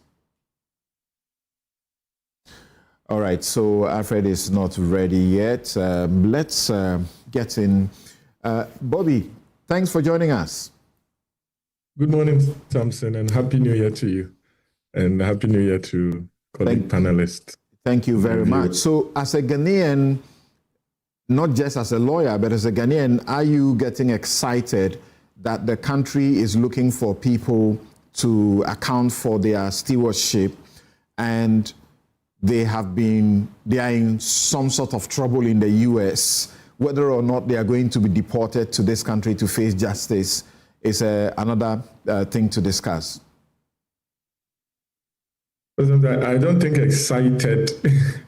I would say that I'm excited. The most important thing for me is that we are seeing the rule of law being applied, the legal processes and procedure being applied as far as the Attorney General is concerned, or the authorities are concerned, how they appreciate it, with collaboration of U.S. state agencies, as it were, to give an opportunity for those that have been cited or alleged to have committed an offense or a crime in Ghana, particularly when they held public office, to come back and account or respond to those allegations. I think that this would be something that it's not the first time. If you read our political history in the past, not maybe more recent past, but in previous times, there are persons that have also gone away and they've been brought to face charges in that respect. And so this is probably gaining a lot of media attention because of the personality involved and the circumstances under which he left the jurisdiction and his disposition, particularly when the U.S. the ambassador to the U.S. And this is what I know that they do. They have a consular service that offers these services for all Ghanaians. It is not as if it was only Mr. Ofori-Atta. I know that every Ghanaian that is picked up by ICE under those circumstances, the Ghana embassy contacts them through their consular desk to ask if they need any legal services, they need any help, they need every person, any assistance. And if the Ghanaian has rejected that kind of help, I think that is very important in the scheme of things. It shows that there may be mistrust for that person holding for the official government. Yes, for Ken Ofori-Atta, what they told us was a conditional rejection. He says he will not speak to anyone without his lawyers. For Sedina, we're told that they understand that they do not allow visits to the place, but things could be arranged virtually, and they are arranging to get to speak to her to find out if she has any needs of support. But Mr. Smith said that first there was the conditional rejection, and then later, if I heard him right, he was told that Mr. Ofori-Atta has decided not to speak to them under any circumstances. Okay. So I think that, yes, he said that subsequently. And so that for me showed the level of mistrust as it looks that he may have for the official government agency or representative in the United States. And perhaps we would see how that pans in the general scheme of things. But I would think that even though if he's accused of having committed any offense, he has no obligation, responsibility to assist in any way, give any statement. He can be tried in absentia and what have you. I am hoping that the Attorney General's department may, if they go beyond the personality and actually go to the root of the matter, because there are a lot of issues that have been raised. We must bring it to conclusion by the state agencies. Okay. They would also be able to recover. This is supposed to be just your preliminary comments. We'll return to you for substantive comments. Okay. But you can say in 30 seconds that for Sedina Tamakula Atieno, if she's brought to the country, she's walking straight to Insawam and nowhere else, correct? Yes, because the matter is fait accompli. She's already sentenced and she would come and face charges. I mean, the only circumstances is if the president decides to exercise prerogative and then pardon her. Yeah. We'll come back to that, whether that should be in anybody's contemplation at all. Susan, good news for our country. People say embarrassment for Ghana because these are people who have held offices and shouldn't put themselves through this. Oh, I agree that they shouldn't put themselves through this. But whether as a country we are embarrassed, I don't believe we are embarrassed. They served us at the highest levels. So they should be allowed to do as they please. The international media is talking about it. Then they are talking about Ghana, fugitives from justice. How will we put it? We don't care.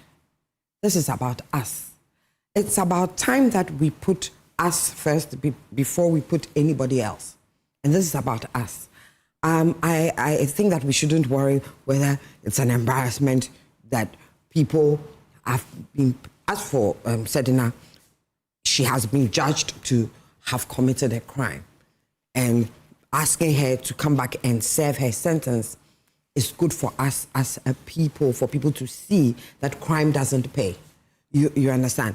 It is good for the government to show that even our own, if you fall foul of the law, you will be punished. It is good for the legacy of His Excellency John Dramani to show that in his time, there was zero tolerance, irrespective of whether you're a family member or not. And the fact that you punish a family member for wrongdoing doesn't mean that you hate them. it's a deterrent for other people to see. If we don't start punishing the political elite, then we should forget about the people down there, because they look up to the political elite to show the way, to show direction. And if the political elite are going to get away with all sorts of things, then the people down there are going to say, but really, what gives? I mean, we will do as we please. And a lot of the indiscipline and corruption you see in our society is because the political elite seem to be getting away with corruption. So we don't care whether it's an embarrassment. I don't know who is embarrassed, because basically, I think that if you called 10 Ghanaians off the street and asked them that, is it okay that somebody who has been deemed to be corrupt has taken the money of poor women, of people who are struggling to put food on their table, has taken the money and wantonly used it for whatever, is being punished? Are you embarrassed that the person is coming home and it is in the news? I'm sure they'll say no. You understand? We don't care what other people say. So for me, it's not an embarrassment at all. I think that we need to do this. We need to show that we are not going to tolerate corruption, and it is not business as usual. So I'm not. With Ken Ofori-Atta, maybe it's an embarrassment to himself, because if he actually feels that he's innocent of all the things that he's being charged with, I think it's 70-something, another 78 counts or so. And he said in his case too, there were 78 charges. 78 seems to be the magic word, magic number. Actually, I had forgotten about that number. And I thought in her case, the charges were actually more. But it does appear that both 78 we seem to be fixated with the 78. But I think that, if he cares a lot about his reputation, he will come and let the truth, or whatever the truth may be, come up. You understand? Well, nice. It looks like, voluntary return may not be an option anymore. It may be too late. Yeah. So why is it an embarrassment to us? I mean, why should we be embarrassed for somebody to come and answer for his tenure of office? You understand? I'm very sure that there are even MPP people who want him to come back. Some have made comments so far, and they are saying that the party should be calling him to come. Yeah, so it helps. It helps their own reputation to say that, okay, we even asked for him to come back. And if they actually believe that he's innocent of all the charges against him, he should come and prove. But that call may be too late in the day, because it may only be relevant if he's facing ICE only for the immigration process, and he succeeds in the immigration process and he stays back. But if this terminates in his deportation, it is not your call that makes any difference, because he's coming anyway. So we would hope that the ICE that we see now is not the ICE that used to be of yesterday. This is a totally different ICE. You get it. And if they think that, well, go to your country and go and answer to charges.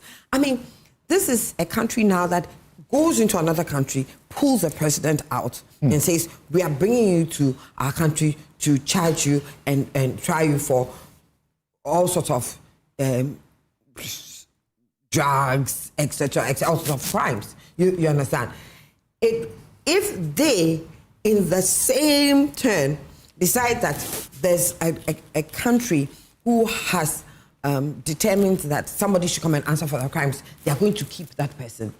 They will be speaking on both sides of their mouth. You understand? It won't go with the current era of what is going on in America. You understand? So I am hoping that ICE will be the ICE that we see now and say, go and answer to your charges. Right. Okay. So those will be your preliminary comments. Prof. Yeah, it's very interesting, Samson. I mean, hold on. I hear we have a little issue with your microphone, so let's go to Vicky Bright. Okay. Where do I even begin? Well, we know that from what we've been told by the Foreign Affairs Minister, the U.S. has assured Ghana of non-interference with the deportation, but without prejudice to the ongoing judicial processes. So we know that. So whatever happens, the U.S. is going to allow deportation if the judicial processes lead to deportation. Right. It's a bit sad that a former minister of this country has allowed himself to be branded as an illegal alien. I think that's unfortunate because we expect better of the people who we nominate into the highest offices of this nation. So going back to the first question that you put to Susan, I think it's embarrassing. I think it's embarrassing because, quite apart from the personal embarrassment, I think it's not a good place for us to be in terms of having someone who has held one of the highest offices in this country to be in the situation that he finds himself in. And as we've been told again from the embassy, it's being treated as a special case, precisely because of the position that he occupied formerly.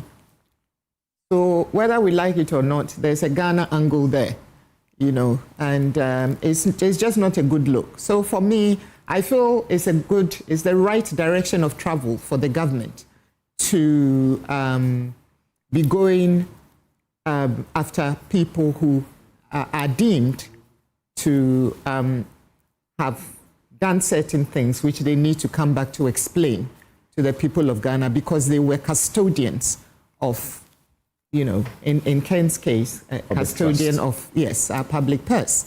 And I think for all public office holders, you must now know, even if it's trite, even if it's something that you knew before, that from the minute you sit in that office, you are accountable to the people of Ghana for whatever it is that you are superintending over, because it's not yours, it's ours, And so you should be prepared to account for it, whether during your tenure or after your tenure, without being seen to be running away from that responsibility. Accountability to the people of Ghana in public office is non-negotiable. And if you are not prepared to be accountable, then don't hold the office, because nobody forces anybody to hold public office. The president will offer it to you, and then you are free to say, thank you, Excellency, or no, I think this is too much for me. I'm not prepared to allow this kind of public scrutiny and intrusion into, encroachment into my personal life. So please, thank you. You almost always will lose your privacy. You will lose your privacy. And so you cannot eat your cake and have it. You cannot hold public office and say, but this one, dear, no, it's not acceptable. So if you can't do it, don't take the position, period. Right. So for me, it is sad. It is the other side of the embarrassment is the FBI's involvement. I mean, we thought it was just a simple immigration matter. The FBI, I mean, they deal with federal offenses. And given the way the U.S. is structured, there are states, the state is actually almost self-contained, if you like. And so there are state offenses and there are federal offenses. So if the FBI is involved, it makes one very worried that, why should the FBI be, because ICE, they have the power to arrest, they have the power to detain, they have the power to go to court to do their own representation, and they have the power to deport once they get that final deportation order from a court over there. So why the FBI? So that is a big question mark. And I guess it's unfolding, and these are preliminary comments, so I'll park my comments here. But why should that come to you as a surprise that FBI may be involved? For a person that the Attorney General has told us that has been under investigation by the Office of the Attorney General, and the Attorney General has had, interactions with U.S., Department of Justice officials. There are offshore dealings that are also under his microscope. And then before the Attorney General came into office, we had the OSP, which was also doing its investigations, which this minister was involved, not only this minister, with his aide, who is also, Ghanaian and U.S. citizen, who we are also looking to return. And they have filed an extradition process for them to be brought back to the country. In fact, a red alert or notice was issued, which I think is the one that prevented Ken Ofori-Atta from traveling around the place, even though he had valid visas for other countries, including the UK. Right. So why are you surprised? Because, the offshore element is something that came as a surprise to us. Not entirely, because obviously, if you are, and I'm not saying Ken is guilty because I'm not a court of competent jurisdiction, I'm not a juror on any matter, but if you have the kind of financial nous that he has, and you are minded to hide money, then of course you will do it offshore. So from that point of view, it's not entirely surprising that they were looking offshore as well, if they believed that he may or may not have committed certain offenses. Okay. But to hear that this is actually something that's being investigated, that international investigators are involved, and I mean, that takes it to a whole different level. Right. And that is where the surprise comes in. Doc, let's not forget that last week, Dominic Ayine told us that he had spoken to a former U.S. Attorney General who spoke as representing Ken Ofori-Atta together with two other lawyers, including the one who has spoken publicly that we all know. And they were seeking and asking for assurances that he will be giving the treatment, that should be accorded him if he, cooperated, and they were assured. Samson, just to take it from where you're landing so I don't lose my train of thoughts, is that is a concession that they've run out of strategy to now come in. Because, I don't blame lawyers at all when it comes to issues like this and when it comes to representation of high-profile cases, especially matters of extradition or outside the jurisdiction. They will hold on to any form of strategy for their client not to come in. And at the point where the ex-US Attorney General start to say, okay, well, can you give us assurances that his human rights would be intact, his XYZ would be okay, they're throwing in the towel. But once that will happen, either than that, they would have still gone on a long haul of strategy to protect this case as much as they could. Right, that said, it is a very interesting thing. I'll say it's a mixed feeling. That's small bit. Yeah. Just a little legal joke. Okay. We say that when the law is on your side, you bank on the law. Yes. When the facts are on your side, you bank on the facts. Yes. When both are not, bank on the table. Yes. And that's what is happening. But now they can't keep banging on the table, so they have to go into diplomacy. So what is happening in this case that makes it very interesting? For me, it's one of mixed feeling. But I don't see embarrassment as one of the key elements of the mixed feeling that we have as far as this case is concerned. For me, it is one, I don't know what to say if I come across either Mrs. Sremsai or Ayine, because it's a masterclass of strategy they've displayed. Masterclass in every sense of it. Because you'd see, the base of the hawks and the base of the political, doing something right, but they had their eyes on the ball, which they never dropped at any point. No one saw this coming. Absolutely. And if you look at extradition cases, the Guptas of South Africa are still in Dubai, right? Driving to Abu Dhabi to swear affidavits at the South African consulate and going back to Dubai to chill out for a long case, including the Zuma regime, because they believe they were part of it. This is even creating a diplomatic row between Pretoria and Abu Dhabi because they are unable to extradite them. It tells you how complex extradition cases can be. So the Attorney General and the Deputy, realizing the complexity, had other ways of doing it. That's why I call it a masterclass. There should be a case study on how they get this after all of this is done. So now, what happened is, if you realize that as the case went on, right, let's also not forget that bar Professor, the late long-serving finance minister, Kwesi Boatweh, Ken Ofori-Atta is probably the longest-serving finance minister. That's right. And that's very important, and important for the context of this discussion. He's held our purse in both prudential, fiduciary, and other responsibilities for such a very long time, right? So if this is happening, it means that it's a very, very high-profile case. That said, he's exhibited an act of bad faith. Why do I say this? You took permission from the Chief of Staff early January when your party had lost power. And if whatever information is out there is accurate, between the 2nd and 4th, so it means the new government had not come in. So if a Chief of Staff is granting you powers under the state, permission to go for health or medical care, it is only right that you show good faith, right, in the permission that has been granted you. You say, okay, well, if the FBI, I mean, the US sometimes, they advertise human rights, etc. If they deem you fit to put you in detention, it means you are fit to be on the next flight to Ghana, right? So you had expired that stay, and that is something we are still not contextualizing within this. So if he left Ghana and then he's back, he's been asked to come, if I were him, voluntarily, just come. Or say, look, I'm taking a break to come to see this. But what happened is, Manasseh, I think, put up a Facebook post earlier. Most people did not pay attention to it. Detailing the visas, his immigration status in terms of visas he has in his possession and their expiration periods. He flew a kite, very interesting kite.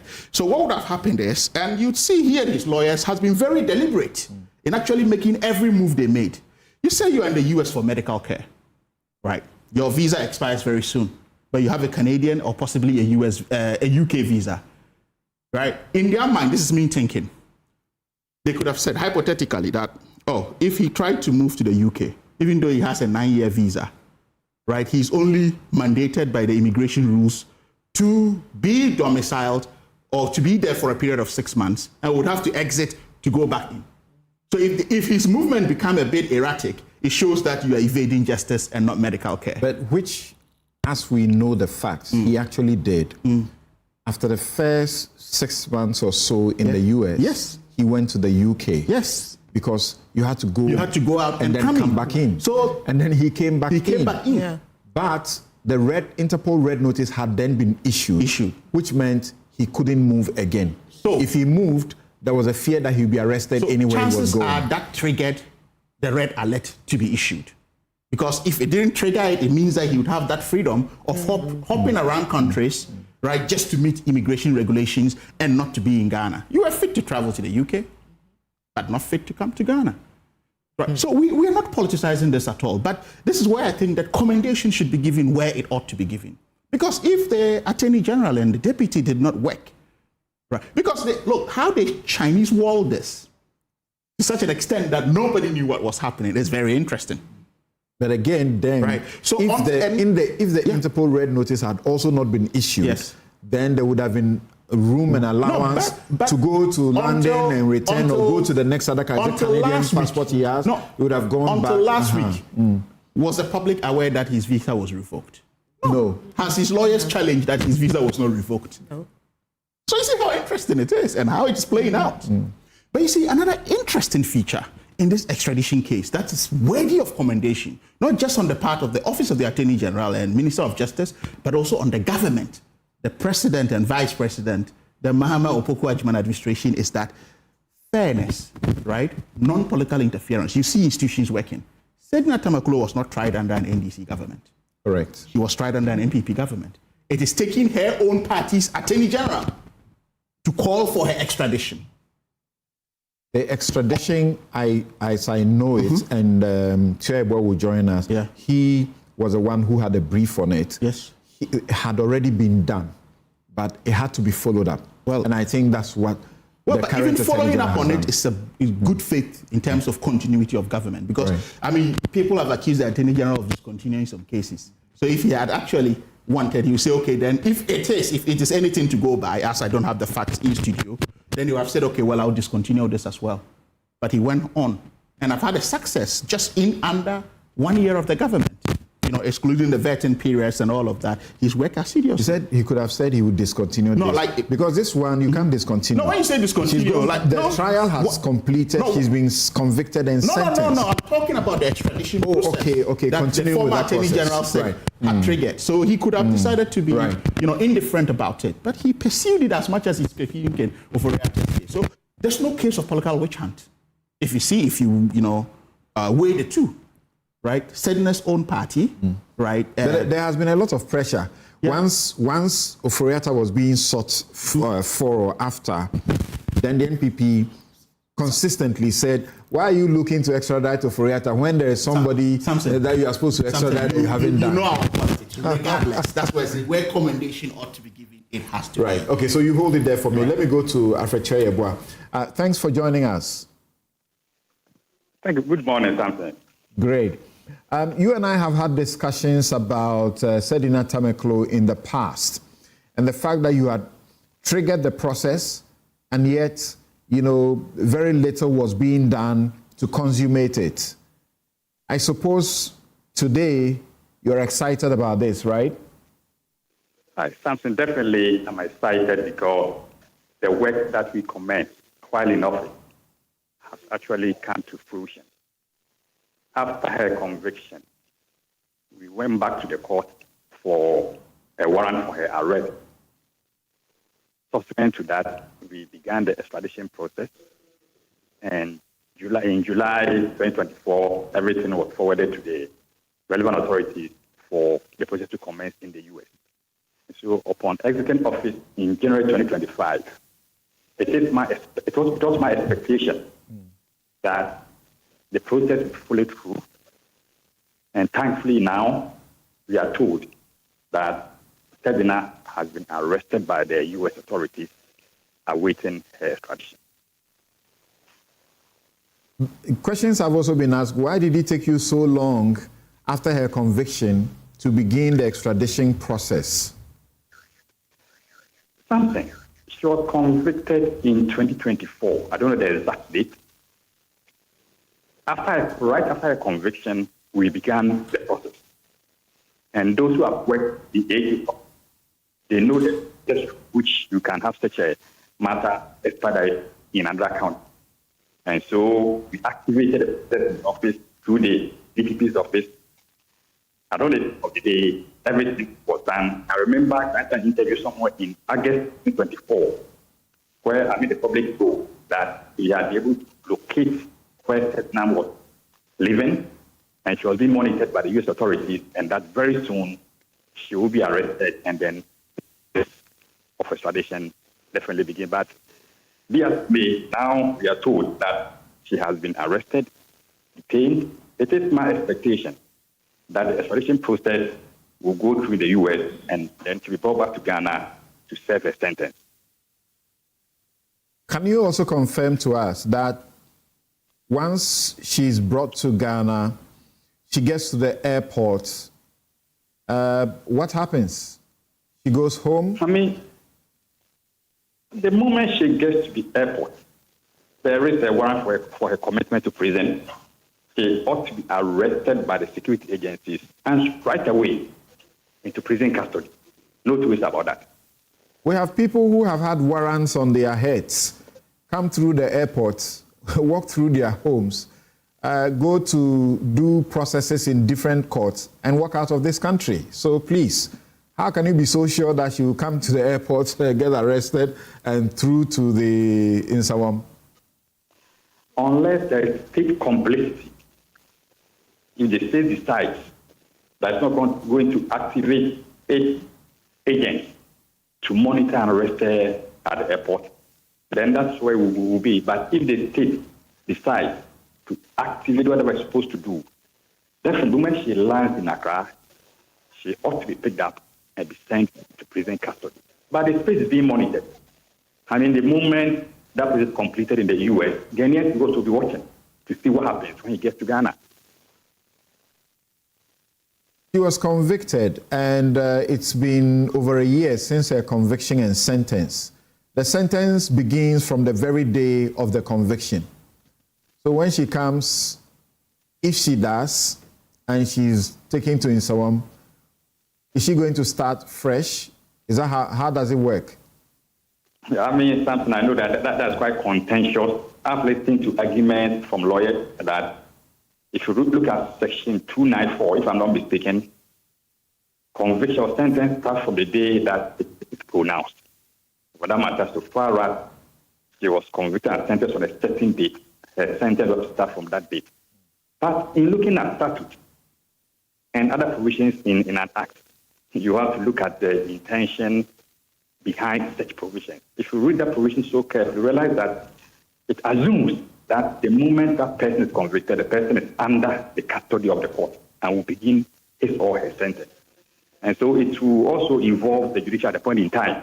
If President argues that her conviction, after her conviction, she spent some years outside prison, another town, the state also say, no, let's go and then carry the based on this section in the criminal act.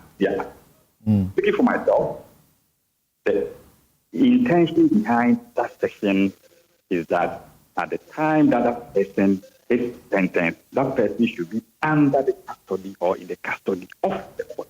For that matter, we don't have the latitude of going back home. But if you are home, for example, if she spends 9 years in the U.S.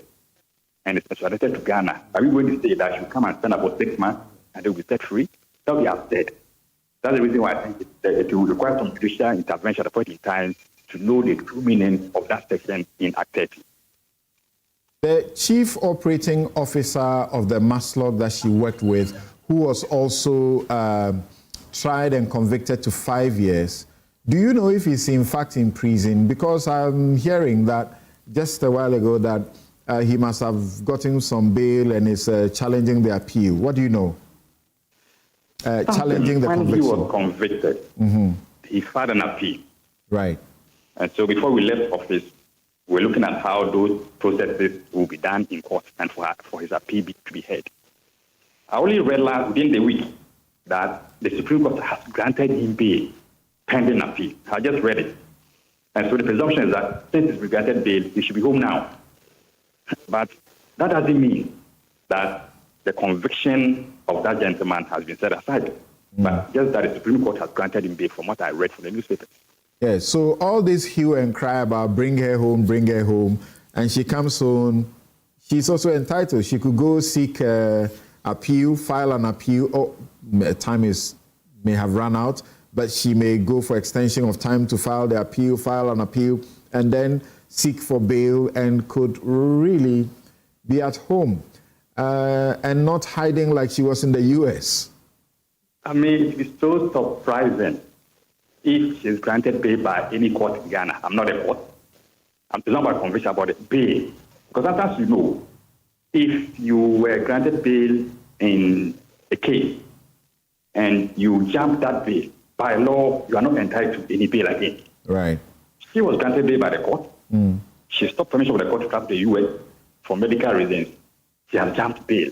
In fact, her surety, I think, Mr. Alex Mood, had to go through because we're trying to also restrict the bond against him. That's right. And so now that he's now arrested in the U.S., if she comes to Ghana, by law, she's not entitled to bail. As for her right to appeal, that is her right. If the court looks through and realizes that maybe her conviction was wrong or something, definitely she'll be acquitted on the charge. But we are keenly watching the space because there are people who also have some kind of conspiracy and the rest, but I don't want to believe in conspiracy. Right. We are keenly watching the space to what will happen. Right. So let me find out from Bobby about this, the two of you, the lawyers, if you have any different views on that. Bobby, what Afrechia Yeboah is saying, do you agree with him that such a person will not be entitled to bail any further, having once breached the bail bond? And I remember that she put people like Alex Mould in a very difficult position. I remember Beatrice Ananfield, who was then acting as lawyer for Alex Mould, seeking to get Alex out of that complex web. Well, Samson, bail, the grant of bail or otherwise is at the discretion of a court. And one of the conditions for the grant of bail is for you to show if you are likely to breach the bail bond. And if there's evidence that you have breached the bail bond once. I think that one would think that in exercise of the law as we know it and as we have practiced it, judges will find it very difficult to give you another bite at the cherry, except that, of course, maybe the conditions will be stiffer than the first one, and you're able to convince the court why you breached the bail bond once and the circumstances under which you want to commit to the fact that you will not be able to breach it. So I agree with Senior Alfred Tuayeboa with his analysis and conclusion, except to add that it's at the discretion of the court. And you know that the exercise of discretion is not cast in stone. And so looking at the facts and the evidence that may be brought before the judge may decide to grant bail or otherwise, even though I agree that it's more unlikely than not. And I also want to say that I agree with his analysis, the legal argument about if you are convicted and you do not spend time serving that conviction, whether or not the period will still count from the day you are convicted. I think that I'll draw an analogy from the provisions in the Constitution that says that if you are convicted and sentenced, the time that you have spent in lawful custody should be considered by the court in the award of the sentencing period. I think that when we read that constitutional provision together with the provisions of Act 30 and Act 29 that relates to when sentencing counts, I would want to agree with the former Attorney General that I think that you cannot say that if you are sentenced and then you are able to run away from serving time, whatever time that you are caught and brought back should be considered so that the remainder of that time should count for the period that you should serve your sentence. I think that would lead to absurdity and the mischief will not be cured. So like you say, somewhat you agree with Alfred Tuayeboa that if she came and began to activate appeal processes and sought bail, it's most unlikely that she'll be granted bail by any court. Yes, I think looking at the you would be surprised if she was granted bail by any court, wouldn't you? I will be surprised if he's granted bail by any court. Like I said, unless that kind of bail would have been influenced by political rather than legal, reasons, correct? If you say that kind of bail, if she's granted bail. If she got bail. I would not want to think that there will be political. Something, my position when it comes to. No, I want you to call a spade what it is. No, but that's your question is premised on the extrapolating that. Do you think anywhere in the world, someone who has run away from justice and has to be extradited has the chance of ever getting bail? I would say 1 out of a million. And like I said, the grant of bail is discretionary remedy. If she comes to Ghana and there's evidence that she has, and I'm just thinking aloud, a peculiar medical condition that keeping her in cells for that period may not be beneficial to her health, and she's able to provide that evidence, and the court is able to agree with the Attorney General on an alternative accommodation under those circumstances. There are people in prison. There are people in prison who are sick. I've been to the prisons and I've seen people who are in the bed on their beds, and they are looking for oxygen for them. They don't say because they are sick they should get out of the place. No, the conviction. I think that if we, and again, I'm not saying that she deserves bail. I'm saying that looking at the circumstances, it's more likely that she'll be granted bail. Okay. But we must not forget that the exercise of discretion to grant bail is on case-by-case studies. Yeah, and but this case, as you have said, it will not be entertained at all. The court will listen to, if they make an application for bail, the court will listen to it, but the court may decide not to grant it. All right. Looking at the history of the person, yes. Okay, thank you very much. And once the extradition processes were triggered by us and the letter was dispatched, Ghana had no control over it. It was left to the American authorities to execute it. So it is not the case that the present government did anything at all. It took long because extradition is a long and complex process. The process is that the extradition request, after being dispatched by Ghana, first goes to the State Department because apart from being legal, it is also diplomatic. The US receives it and the State Department. And then after doing the relevant work on it, the State Department sends it to the Justice Department. The Justice Department, after doing whatever it does, will then assign it to the particular US District Attorney in whose jurisdiction the person sought to be extradited resides for execution. This will involve a lot of steps, including going to court for an order. The application will have to be served on the accused, who has a right to justify why he should not be extradited. That is why it might have taken that long in America. But the point must be made that this administration never really did anything to, quote, speed up, end quote, the process. Ambassador Victor Smith's letter shows that the American authorities acted on my request sent in July 2024. In any case, from July 2024, the processes for extradition commenced. The MPP stayed in office for 5 or 6 months after the request was transmitted and received. NDC has been in office for a whole 12 months period thereafter. So this is a message I've read, and you clearly know where it is coming from. It says that Ambassador Victor Smith's letter shows that the American authorities acted on my request sent in July 2024. That's the extradition request. So this is accurate that this government didn't do anything to speed up Sedina Tamaklo's extradition, right? Something.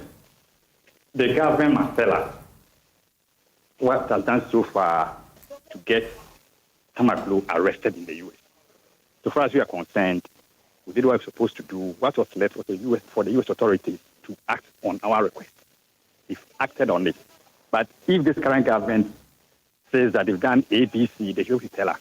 I mean, that's as simple as that. But you can say and double confirm, as your boss has just done, that the government of Ghana under John Mahama did zilch, nothing at all, to complement what you did, sending the extradition in July of 2024, correct? Something. Last week, you hosted the learned Attorney General. Right. If you read the letter of Ambassador Smith, Madam Tamaklo was arrested on the 6th of January, right?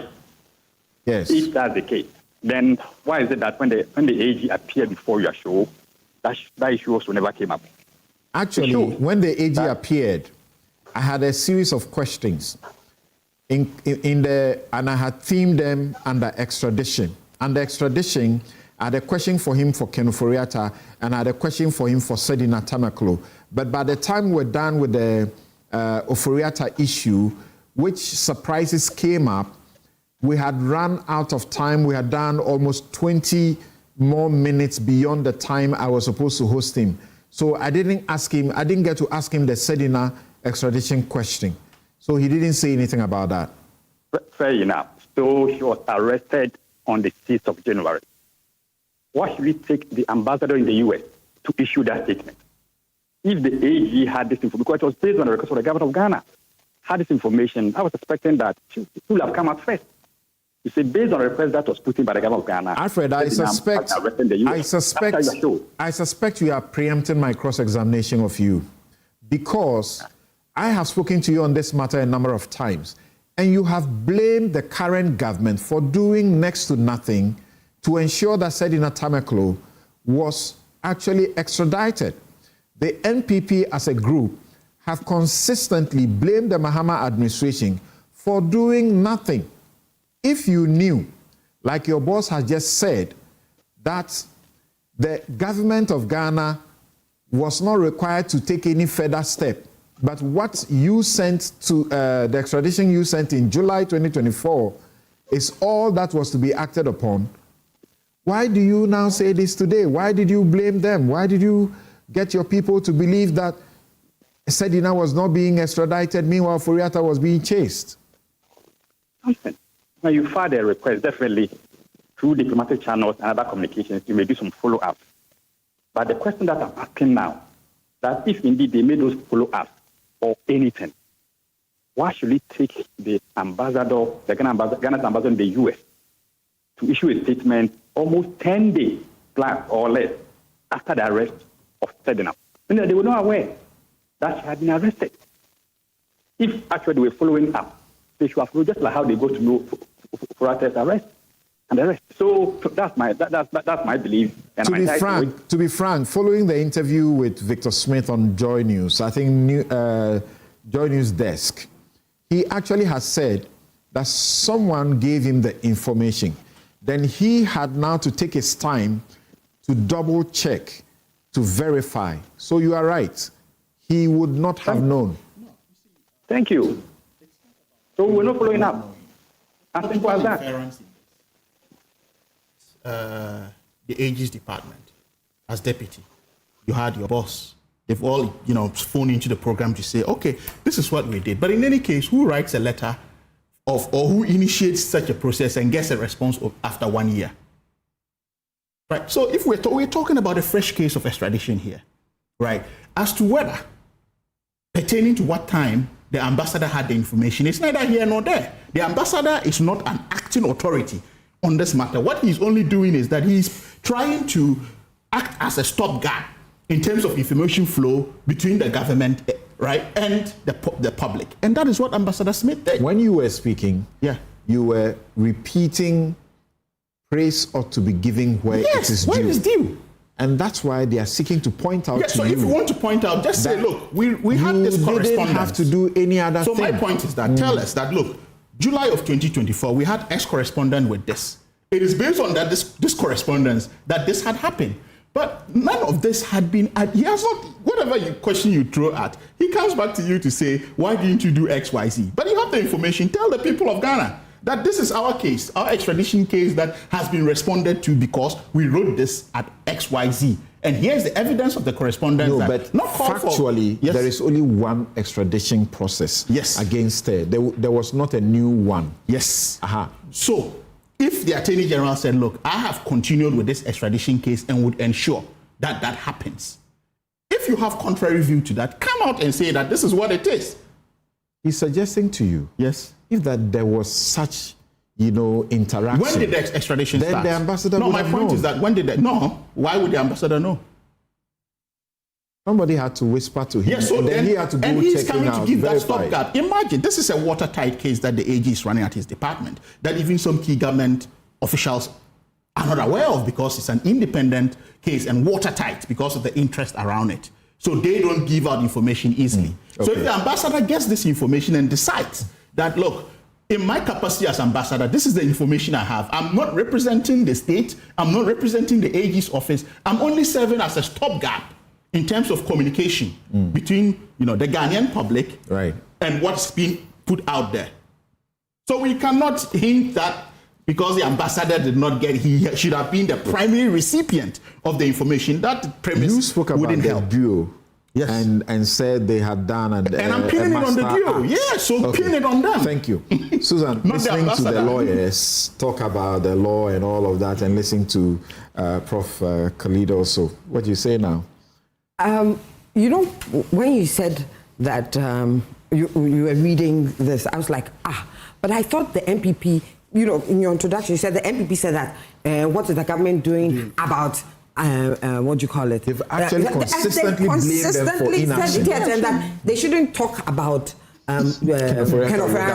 without setting up. Right. And now you come back to tell us that, well, the process that you started, nothing was done. It was just a matter of course, and it was due. So you had started the pregnancy, and now it was just going on its way, and it's now, giving birth to you. So I was like, okay, so which is which?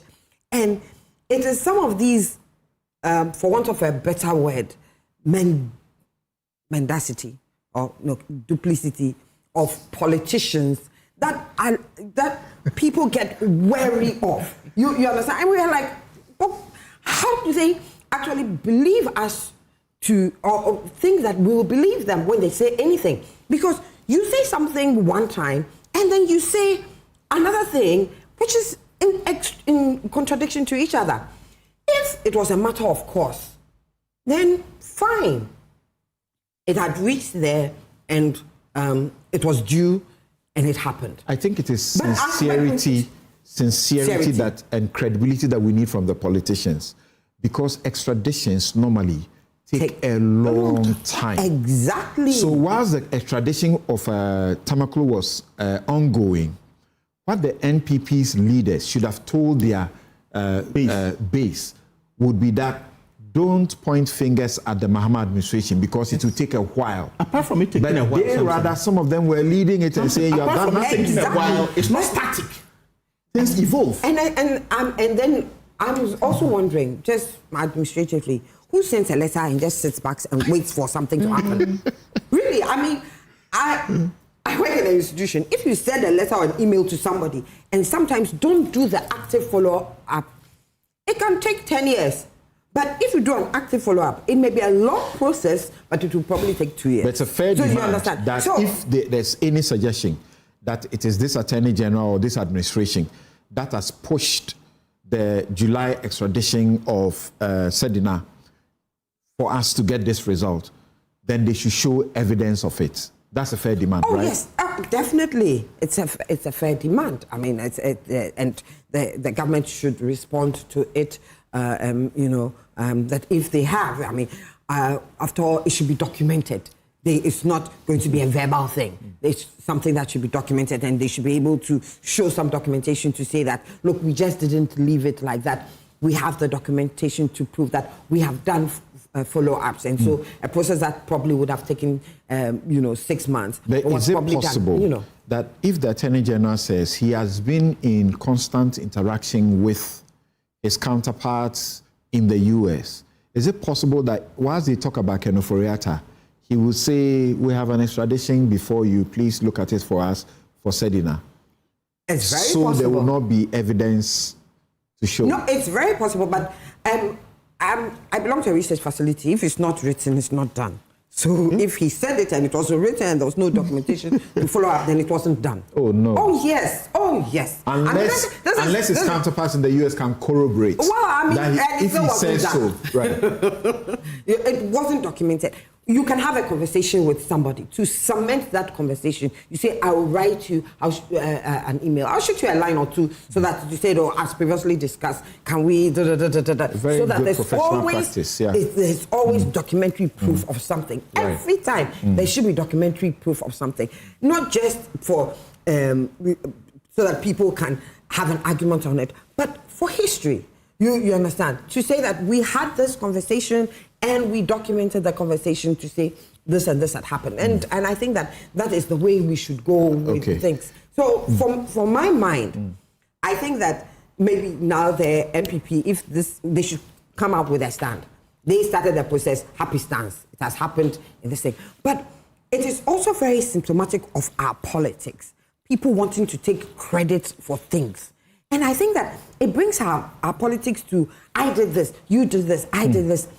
We are supposed to be there for the good of the people of Ghana. It doesn't matter whose action it is. If the action is done for the betterment and the growth of the people of Ghana, we shouldn't care who takes credit for it.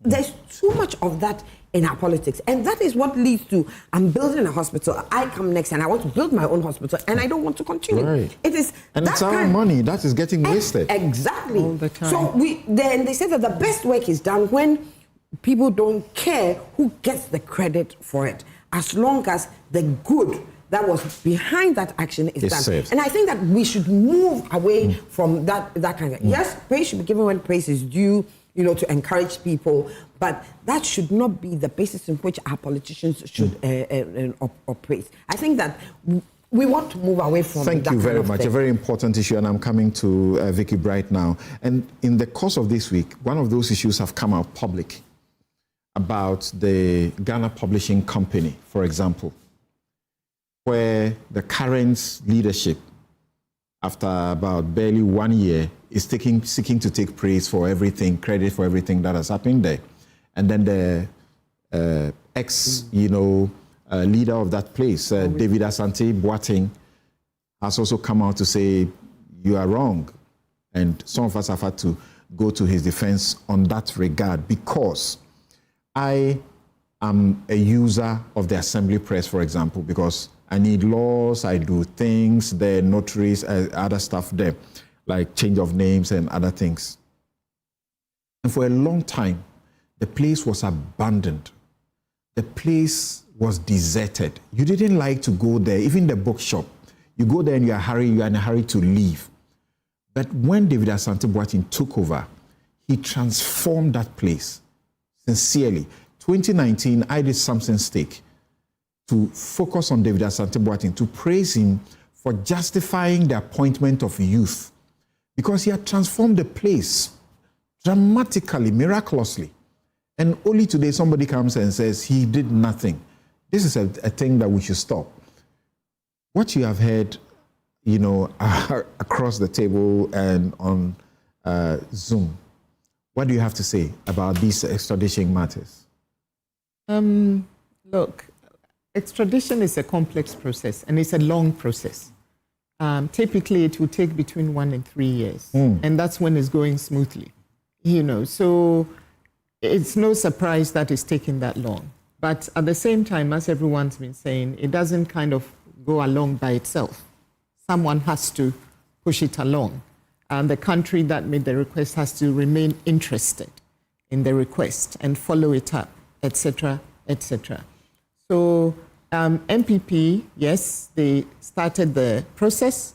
NDC clearly took over at some point and pushed it through, because I don't think the timing of Ken's extradition and Sedna's extradition, Ken's detention, I should say, and Sedna's... The arrest was actually the same day for both of them. Exactly. So it was coordinated. So I don't think that was just a coincidence, So we have to give credit to this administration as well for following it through, because after all, NPP had been going on and on about you're not doing anything, you've just left it because it's one of your own, etc., etc. And so they've done it. Actually, they arrested both the NPP person and the NDC person. Is it possible that the Ghanaian authorities, seeing that extradition takes a long time, like you said, 2 to 3 years, decided to snitch on its own citizens who were there and were wanted, and so ICE rather went for one, the marshals went for the other, instead of following the extradition process? It's funny you say that, because, in the UK, I know that the nationality, the people who snitch on each other the most are the Ghanaians. The Nigerians don't do that to each other. But the Ghanaian will call the Home Office and say, Kofi, is in wherever, East London, wherever, go and this is his address, blah, blah, blah. Then you quietly sit there. He doesn't have papers, So it's possible. We do that to each other. And this whole thing about, people wanting to take credit, sometimes to the detriment of the actual national discourse or development, it's a serious problem that we have in this country. I don't think that what David Asante Boateng has done should be discounted, because you're right. He did. I didn't like going to the assembly press. In fact, I would almost never go there. I will send a clerk to go, And what he's done, or what he did back then, is something to be commended. Right. And what the new person has done in the first year is also something to be commended. But don't do it without giving credit to what started before. It just doesn't help us in any way at all as a nation. Right. So I think we need to give credit where credit is due. Because I think maybe my stance on praising the Attorney General's office is probably what is bringing all this, right? So to give clarity to it is that I wouldn't have done so if they were not attacked from the outset, because they were attacked for doing nothing. So if something happens... I hadn't quite landed. Oh, sorry. She's a presidential lawyer, so she takes her time. So that was a very long pause. I apologize. So no. So I was... right. I had almost finished. Yeah. So I'm just saying that... So this extradition matter, I think that this government clearly took a step in accelerating Sedna's extradition in her case. Okay. Yeah. All right. We want to take a break from here, but Tuayabwa, Alfred, any concluding comments you want to make, because your commentary has stayed on Sedina. I haven't heard you say anything about Kenu Foriata. There's a request by people like Hobson Adoye that the MPP as a group should have been urging Oforiatta to voluntarily do a patriotic duty, a civic duty, by handing himself in.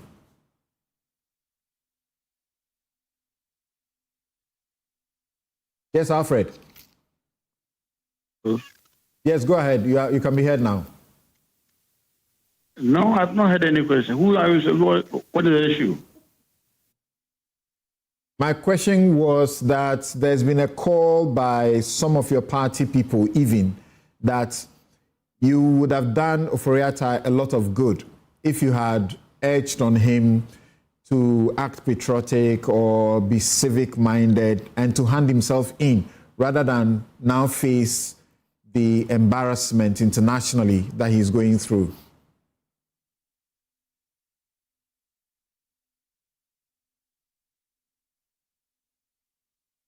You didn't hear that? Okay. Bobby, what do you have to say about that in a minute? I think that I caught on to government being a continuous process. Whatever has started by previous government, once it is in a good light, deserves continuation. And like a lawyer that also used to purchase statutes and things from the Ghana publishing, I think we all saw the good work that was done by Mr. Asante. I think that's his name. Never met him, but my office is just... He brought the Ghana Publishing Company to its current glory, period. Yes. And I would, yes, I agree. And I would want to add that even at the point, they were even marketing their services for publication for private authors. Right. Which hitherto was not done. During his term, they were marketing that if you're a private author. So the idea was that they were only publishing government laws.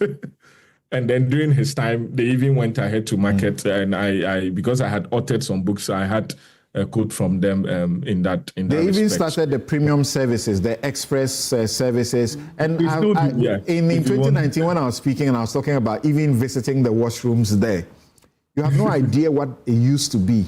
And now you go into that washroom and you are happy. You get to the front desk and they are attending to you. That's what he started. And all the big machines, modern machines that were brought in there. And government, had made issued a fiat asking that people should take government jobs to them, and they began to execute. I spoke to the Electoral Commission at the time, and they said they had given them work for assembly elections. And the guys finished their job almost 2 weeks ahead of the private companies. Can you imagine a state institution that was doing that? I think something, if this may be of any help, I know of a few CEOs too that were appointed by the former administration that have still kept their post because of the good work that they have done, even more than a year after a change of government. I think that Mr. Nana Ben, I think he's GIF also. Ghana Infrastructural something, he's still at post. And I think that the Ghana Airport is also at post. So there are a few of those examples that you can put in. But generally, at the end of the day... I would have wished that the cybersecurity boss also kept his post. He took us from 27 or 32% of international ratings to 99+% and brought us at par with Singapore, with US in cybersecurity. Wow. So not everything was bad in the regime, like when people talk about it. Security issues, even regardless of if it's the same government that stayed, when leadership change, they can still. So that's always a sensitive and touchy area. Okay, thank you. Alfred, I'll ask you a question. Did you hear it? Oh, Samson. Alfred. Hello, Alfred. Yeah, Samson, yes. Did you hear my question? No, if you can repeat it. I'm saying that there are calls on you, that including from some of your members, Hobson Adoye and the rest, maybe former member, who are saying that you would have done Kenu Foriatta, well, you'd have done him good if all of you had, urged him to be patriotic and do a civic duty by handing himself in, rather than wait until what has now befallen him, suffering such an international embarrassment. I mean, Mr. Foriata is an individual within the NPP, and he indicated to Ghanaians why he wanted to travel to the U.S. While in the U.S., things were commenced in Ghana, and he decided to also engage his lawyers. I do not have much information at this end. I have not been a lawyer I wouldn't be in a position to advise him. So I'd like to rest here for now, but I believe in due process. You were not Godfrey Dami's lawyer when he had to go to the police CID and 100 or so of you lawyers from the MPP went there. You were not Wuntumi's lawyer or the other people, their lawyers, when they were held by Iyoko and the NPP massed up there, spending nights over the vigil. So what do you mean by it's an individual and you can't advise them when you can protest over others? There are two things, legal issues and political issues. When it comes to legal issues, now that I'm not in public office, I've been a private legal practitioner, I offer opinion when I'm duly engaged and properly remunerated. And so in terms of my legal opinion, I'm able to offer it now because he has his own lawyers. In terms of the political process, the party went to the CID or other places to defend or solidarize with those who were arrested. That's not the case in Ken's matter now. Ken has not been arrested in Ghana. He's not been placed in custody. Nobody has massed up somebody to say, don't go and extradite him. What I believe is about due process. If at the end of everything they do it is ordered that Ken should be brought to Ghana, why not? Okay. That is due process. I just had to ask a question, but I know you are a nice guy, Alfred. Thank you very much for your time. I just wanted My pleasure. to say this, when we're speaking that maybe Ghanaian politicians don't believe that, is it the quote or the saying that I have seen far because I have stood on the shoulders of giants. We never want to say that we have seen far because we've stood on people who have been great. But great people say these things, that it is not because of them alone, but it's because they have been able to rely on the vision and the wisdom of other people, and that is why they have gone far. Too many times, of course, but our politicians these days are, hey, okay. That is why they refuse to admit that, because I think part of being great is being able to admit that you were not the only person in that success, and that people had aided you and had been the people who had helped you to get success. I think we must get to that point where we are able to acknowledge that we didn't just pull ourselves by our own bootstraps and that help was given somewhere. I think, maybe then we'll stop this kind of... Was I seeing you putting your hand up? No, I just wanted to say we're getting there with the reset agenda that we've had. Okay. And as you can see in the outlook of the president and vice president, in how things are being done. Your party people don't like people who act nice, like you're trying to do. I know that I have a groundswell of support for my party's base, especially the grassroots, in how we do this. I was surprised to discover that you were in the lecture room in Sheffield for 11 good years 11 teaching. good years. Most people don't know that. Right. So, it's quite interesting, Samson. So you have some people even doubting my credentials because of that. Forget about them. Even Nana Akufo-Addo's legal credentials were doubted in this republic. They have no idea and they will ask. So when we return, how do you define gender identity? This is how it was defined in the teacher's manual for the physical education teaching. It says gender identity refers to a person's deeply felt internal experience of gender. It's not about male, female.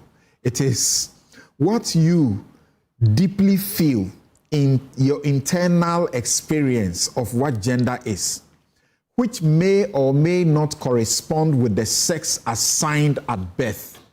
So forget it, whether you are a boy or a girl, that's not exactly who you are. What you are is what you feel. This is the definition here. It can include being male, female, or a blend of both. Really? This concept goes beyond the binary notion of gender, male and female, and recognizes the diversity of gender experiences and expression. This definition is what has brought a problem. And the NACA says this has been withdrawn, removed, and replaced with what our Ghanaian culture accepts. The Catholic Bishops' Conference have issued their statement. You know, you can trust them to do that. And the minority MPP in Parliament have a lot of demands that the head of the NACA should go, and some other people should also suffer. But now it's turning out that they had nothing to do with it. We'll be right back to check on that.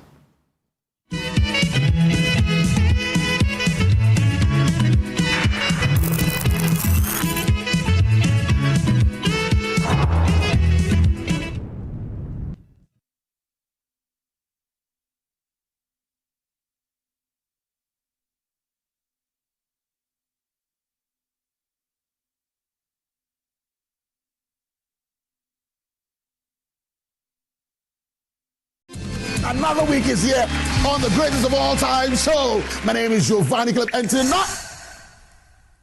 tonight we're bringing you talent. Contestant number 1, let's bring Baby Girl. Let's bring. You did it for you. Cut. Oh, there is a leakage. Where's the plumber? For quality and durability, insist on Syntex pipes. If you want quality, this be where you belong. Strong, tough, and reliable. Your perfect match to your trusted Syntex pipe. Syntex pipe, it dey carry water, no wahala. Syntex pipe, it dey make water dey flow. Syntex, strong, tough. For decades, we have helped businesses connect with their trade partners all over the globe. From Ghana to Burkina Faso, Côte d'Ivoire, Benin, Togo, Senegal, China, Morocco, France, Netherlands, and many other countries. We have made it possible to bring Ghana to the world. We have brought small and medium businesses closer to their customers across the regions in Ghana with our SME support facilities. We have brought relief and smiles to the faces of families with our employee personal loans. With our cutting-edge technology and digital support, we take the burden of complex thinking off you, making life simple. That is who we are, as close as a partner. Bank of Africa. We are indeed the African bank with the global reach. Hi, now let me share my wildlife experience with you at Safari Valley Eco Park. Welcome to Safari Valley Eco Park. Our electric shuttle pulled up, and in no time our tour began. We were surrounded by wildlife from the moment we entered the eco park. We were greeted by experienced tour guides who took us through orientation and how to better enjoy the experience. Watch these animals roam freely in their natural habitat undisturbed by our presence. We saw zebras, sable antelope, brown crane, mara, silky chicken, nyalas, Shetland ponies, and so many animals I just couldn't keep up. Our tour guides taught us so much about the wildlife, their behavior, and how to interact with them. I even fed them. We also went fishing on a man-made canal. Then we took a break to have lunch in this serene environment. All this amazing experience for this price for adults? This price for teenagers. It's a bargain. As the sun began to set, it was time to go back home, but not before dinner by the campfire. It has been a thrill of a lifetime, and I can't wait till my next visit. Safari Valley Eco Park, bringing you closer to nature. Excellent furnishing in a real estate business is a great deal for survival. My struggles as a young estate developer were cut short when I discovered Fernart Ghana. With quality furniture made from the finest woods and amazing after-sale service, Fernart Ghana changed my story with every single home I built. It's a one-stop shop that serves the interests of clients with a variety of living room and dining sets, solid wood kitchen installations, wardrobes, doors, cabinets, beds, pergolas, floor parquets, and many other wooden products that will last a lifetime. With Fernat Ghana, all clients are offered the opportunity to customize furniture to their specifications, and the smile on their faces says it all. Thanks to Fernat, now your home can look beautiful with furniture that would last for generations. Visit Fernat Ghana today and share my story. Locate us at Yaniba Estate, Osu, Accra, or call 0303 966085 or 055 278 4097. Think wood, think Fernat.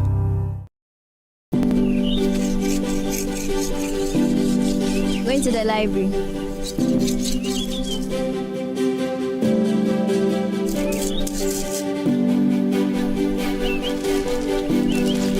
Going to the library. Okay.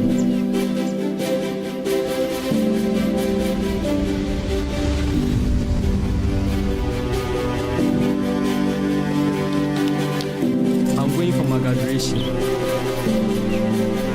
Go well.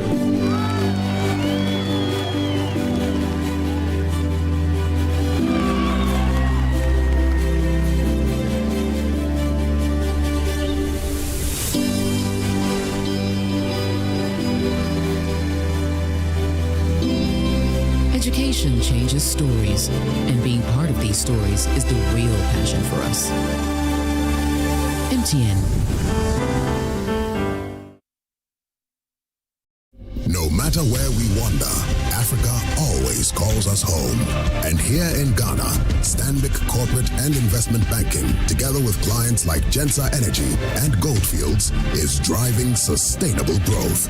The transition from fossil fuel to cleaner energy is quite imperative for the growth of a continent that we call home.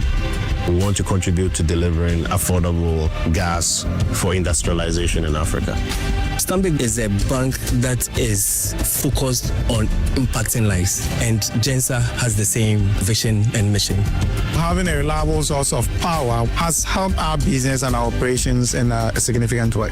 At Stanbic Bank, we bring businesses together, empower communities, and invest in the next generation. Stanbic Corporate and Investment Banking, driving growth, creating impact.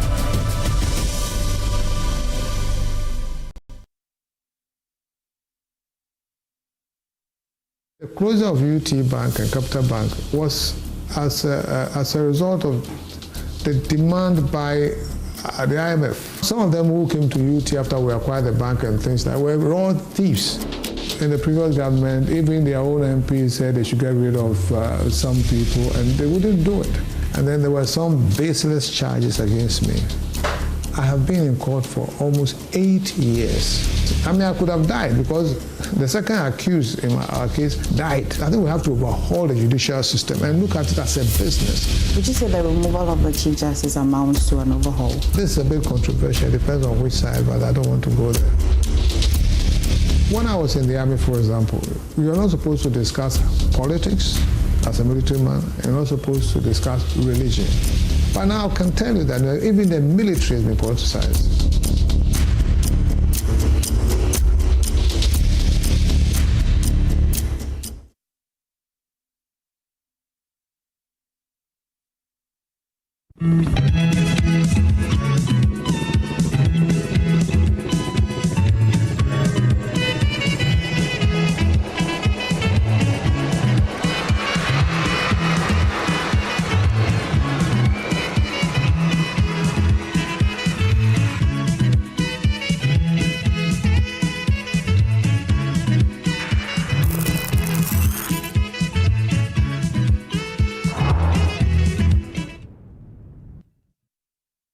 We, on the side of the minority, demand the following actions, grounded in constitutional governance and parliamentary accountability.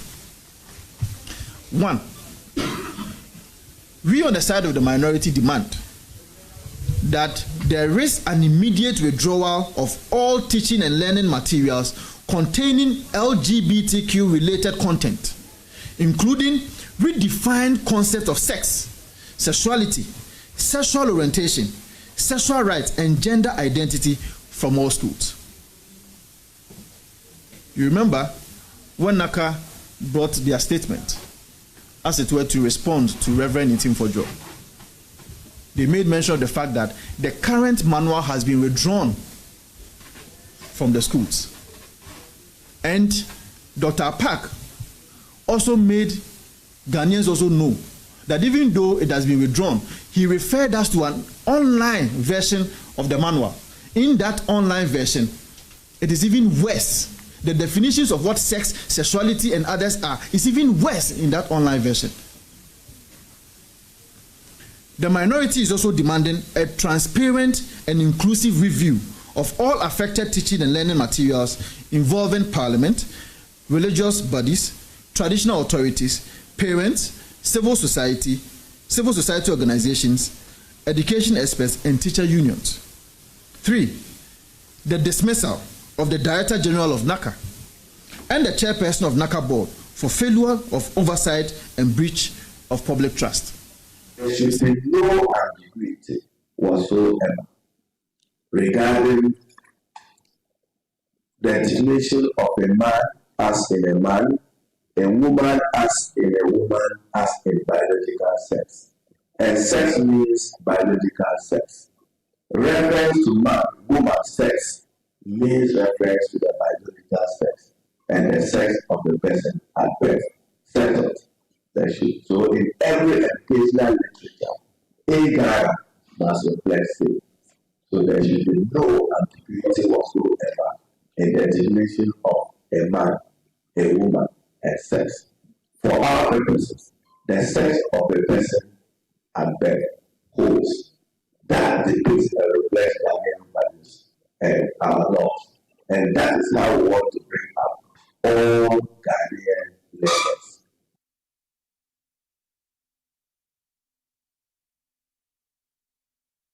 The Catholic Bishops' Conference say they welcome the retraction and replacement correction of this situation. However, they call for a comprehensive review of curriculum development and editorial processes with particular attention to transparency, accountability, and value alignment.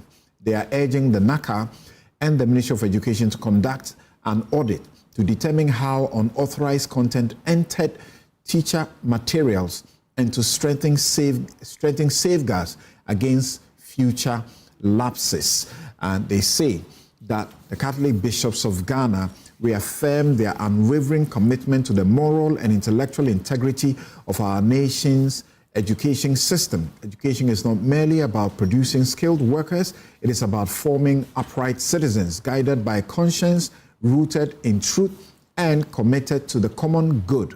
Ghana's enduring strength lies in her reverence for God, her respect for family, and her devotion to community. These values must continue to shape what our children learn and how they learn it. Joining us in this segment is the man you heard a while ago leading the minority in Parliament to make the demands that they make, Vincent Eko Asefwa. He missed his way from the seminary and got into Parliament, and he's a lawyer. So maybe he would have been part of the Catholic Bishops' Conference issuing a statement. He's the MP for Old Tafo, one of the sponsors of the anti-LGBT plus bill by way of a private member's bill. Welcome, sir. Samson, thank you. You were making all the demands, but they have removed the thing. They have changed, they have made the correction. So shouldn't you move on? Well, Samson, let me say a very good morning to you and to our cherished viewers and my co-discussant. That should have actually been the case, but unfortunately it is not. And I'll demonstrate to you why. This is the document that NACA is saying that they have withdrawn. Document that was published in 2025. In that document, they defined what gender identity is. And I think that all of us have seen that document that they have withdrawn. It's a 2025 publication.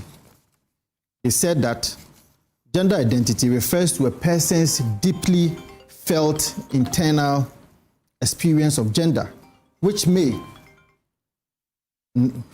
or may not correspond with the sex assigned at birth. This is what they have withdrawn. If you check the statement that was issued by NACA, you remember they referred us to an online version. That very day, I printed the online version, and I'll come to the Ghana Catholic Bishops' Conference statement as to where I disagree with the greatest of respect in the Ghana Catholic Bishops' Conference in commending NACA for, as it were, withdrawing that document and revising it. This is the document that I have printed. It is about a 384-page document that they referred Ghanaians to go and check. In that document, page 3 and 5 is actually worse than what they are saying that they have withdrawn. Really? Yes, and in page 3 and 5, you can check page 3. They have defined sexual orientation. They define sexual orientation to mean that it describes a person's pattern of emotional, romantic, and sexual attraction to others, not to opposite sex, to others. To others. It means that a man can say that I believe in this kind of sexual orientation to another man. It does not end there. Come back to page 5. It talks about rights and choices. They defined what rights and choices under sexual and reproductive health. It says that sexual reproductive health emphasizes the rights of individuals to make informed decisions about their sexual and reproductive lives without discrimination, coercion, or violence. This is the revised version. This is the revised version. Now, they also define sexual rights to mean that the recognition of sexual rights includes the right to sexual pleasure, autonomy over one's own body, as well as freedom from violence and discrimination based on sexual orientation and gender. That is why I disagree with the Ghana Catholic Bishops' Conference with the greatest of respect. When they commend NACA that it has been withdrawn, and for that matter, they should be commended. No. You spoke too early. Yes, because my Lord Bishops, with the greatest of respect, even though they have been very consistent about their demands in forming an upright individual and citizen, because in the formation of an individual, it is not just about the skilled labor, it is also about the moral uprightness of the person. And that is why it is very important that care will have to be taken in assessing this document that they have now, as it were, referred us to, because clearly it does not show so.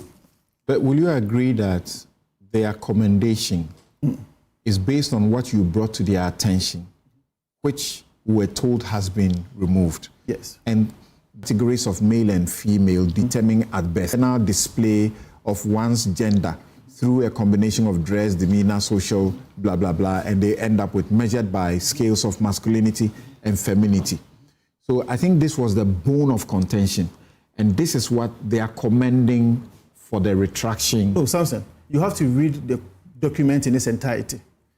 In the withdrawn document, it is only gender identity that they have removed from the whole document. Because that is what you brought to their attention, and all of us our attention. No, that's what I'm saying, that in reading the document as a whole, it is incumbent on the Ghana Catholic Bishops' Conference to also understand that there are certain parts of the document that espouses the tendencies of LGBTQ. And that is what I am bringing to the attention of the Ghana Catholic Bishops' Conference and the general public, that even in the revised document, the definitions that has been stated in there are worse in its form than what we already seen or what has already been withdrawn. And that's what I'm saying, that even though I commend them, their consistency is legendary. And it is very important that we underscore that point. But I'm also saying that the revised version is in its worst form. Now, let me bring your attention to how a curriculum, as it were, because remember, I was a public relations officer for the Ministry of Education from 2017 to 2020. Hold on briefly for me, I beg you. Yes. So, ladies and gentlemen, I'm sure all of us on this table have not paid attention to the new documents. He has brought to our attention definitions that remain in the new document and read some of them to us. Guys, what do you say? Please go back to those portions you just read. Do we call it a new document? Based on what he's saying, we can't call it a new document. It's still an existing document. They just expunged what they thought a controversy was linked to. So this is not a new document. But this doesn't solve the problem. It doesn't solve the problem. So I think that please read those back again before you let's be fair. You have to understand that. Yes. Your Deputy Minister of Education, Dr. Apak, through his Facebook wall, told the people of Ghana that you guys actually revised it. Listen, you actually revised it. That revised form is what has been, as it were, posted on the online version. That is what I've printed. No, Vincent, if we start to use Facebook posts of personal people in a discussion, as important as this. What I'm saying is that, look, we need an official stance on this to move on. Ministers may use discretion to come out whatsoever. It's a big platform and it's a big issue. You're a member of parliament and you've been through the process. I don't want us to say X Facebook said this, Y Facebook said. Let's premise. For emphasis, let's go back to those portions you have just drawn our attention to. Before then, the Facebook post I'm talking about was Dr. Apak referring us to an official document from NACA. Withdrawing the document. Now let me go to the document. Page 3. Page 3. Page 3 of that document. Okay. And this is the revised version of the physical education and health that is elective for senior high schools. This is what they referred us to. What paragraph is this? Page 3. Paragraph 1, 2, 3, 4, 5. Okay. Sexual orientation. That it describes a person's pattern of emotional, romantic, or sexual attraction to others. Now, the combined effect of page 3 and 5, when you read the definition of rights and choices and that of sexual right, is what is scary. And if you read the rights and choices, it says, and that is under the subheading key components of sexual and reproductive health, it says that sexual rights, sexual and reproductive health emphasizes the rights of individuals to make informed decisions about their sexual and reproductive lives without discrimination, coercion, or violence. And when I'm done, I will tie this one into the recommendation of the Constitutional Review Commissions as to how they want to amend Article 28 of the 1980 Constitution. But I'll get there. So hold on there. Wait. Prof, hold on. I want the ladies to come in first. What you have heard him refer to, page 3, paragraph 5, then page 5. The definitions we find the sexual orientation and key components. Yes. Are they okay? Are you okay with them? Okay, so first let me ask a few questions. This revised version, in terms of document control, I wanted to know. This revised version, it's because there's a difference between something that is revised and something that has been reviewed and remained the same. So let's say that this is a revised version. The document control numbers should be different. You understand? Different from something that has been reviewed and remains the same, or whatever it is.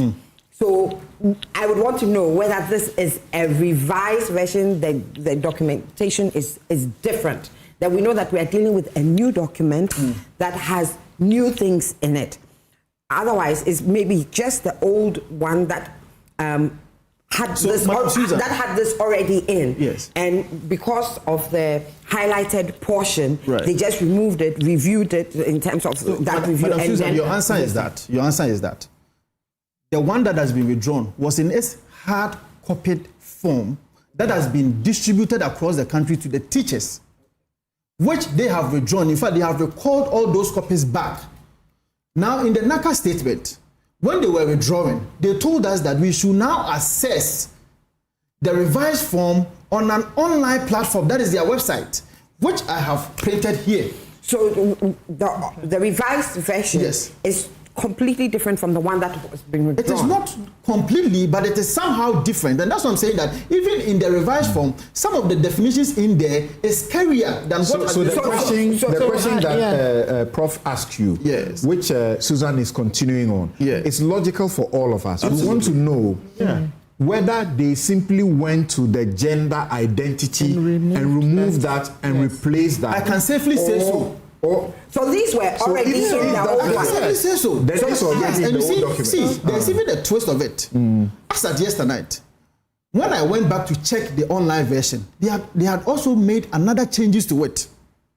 Yes, which I have here on my phone. Yes, so the online one has had changes. Yes. So there was one previously, and there's a new document right now. Yes. And the new document has new things that were not in the previous. Absolutely. So in fact, this document, there is no definition of gender identity. When was this one produced? This one was produced, let me say, it was produced by the NDC government because it has been signed by the Honorable Haruna Idrisu. Oh yes, I have it here. I'll show it to you. So wait. Can I come in here? Wait. You see, you confirmed something earlier. Yes. Let's be careful not to make any confusion. Yes. You confirmed something earlier. This 300 and something page document is a document that was made in 2024 and now has been spotted. No, wait. I'm not saying you have said so. Okay. Now it's been spotted that gender identity, the definition is problematic. Yes. And the NACA says, we have gone to correct that. Yes. But everything else in that document remain. You are not saying that this 300 plus page document has just now been done. Yeah. Now give me 2 minutes to give you the background. I have worked in the Ministry of Education before. In the development of a curriculum, you first and foremost ensure that you have a guideline framework, if you like, a curriculum framework. Now, out of the curriculum framework, you now develop your curriculum from it. Okay? All these things were done in 2022 and 2023. No qualms about that. But I'm also suggesting to you that as part of the processes, you now have to develop a textbook and other instructional materials from the curriculum. And those textbooks and instructional materials were developed in 2025. That's what I'm coming to show you, that this is one of the instructional materials that has been signed by the Honorable Haruna Idrisu. In fact, he gave the foreword. The PLC, which is the Professional Learning Community Handbook, was signed by Haruna Idrisu. In fact, in this book, he was referring us to the manual. That is a revised manual. And maybe if I go to... No, it couldn't have been, because these things happened in the past few days. So this document, I don't want to see the date in which it was signed. No, you don't have any problem. No, I'll show it to you. Because this document may have been signed on the old one that has now been withdrawn. Hold on. Respectfully. The Honorable Haruna Idrisu was a minister, or if you like, was appointed in 2025.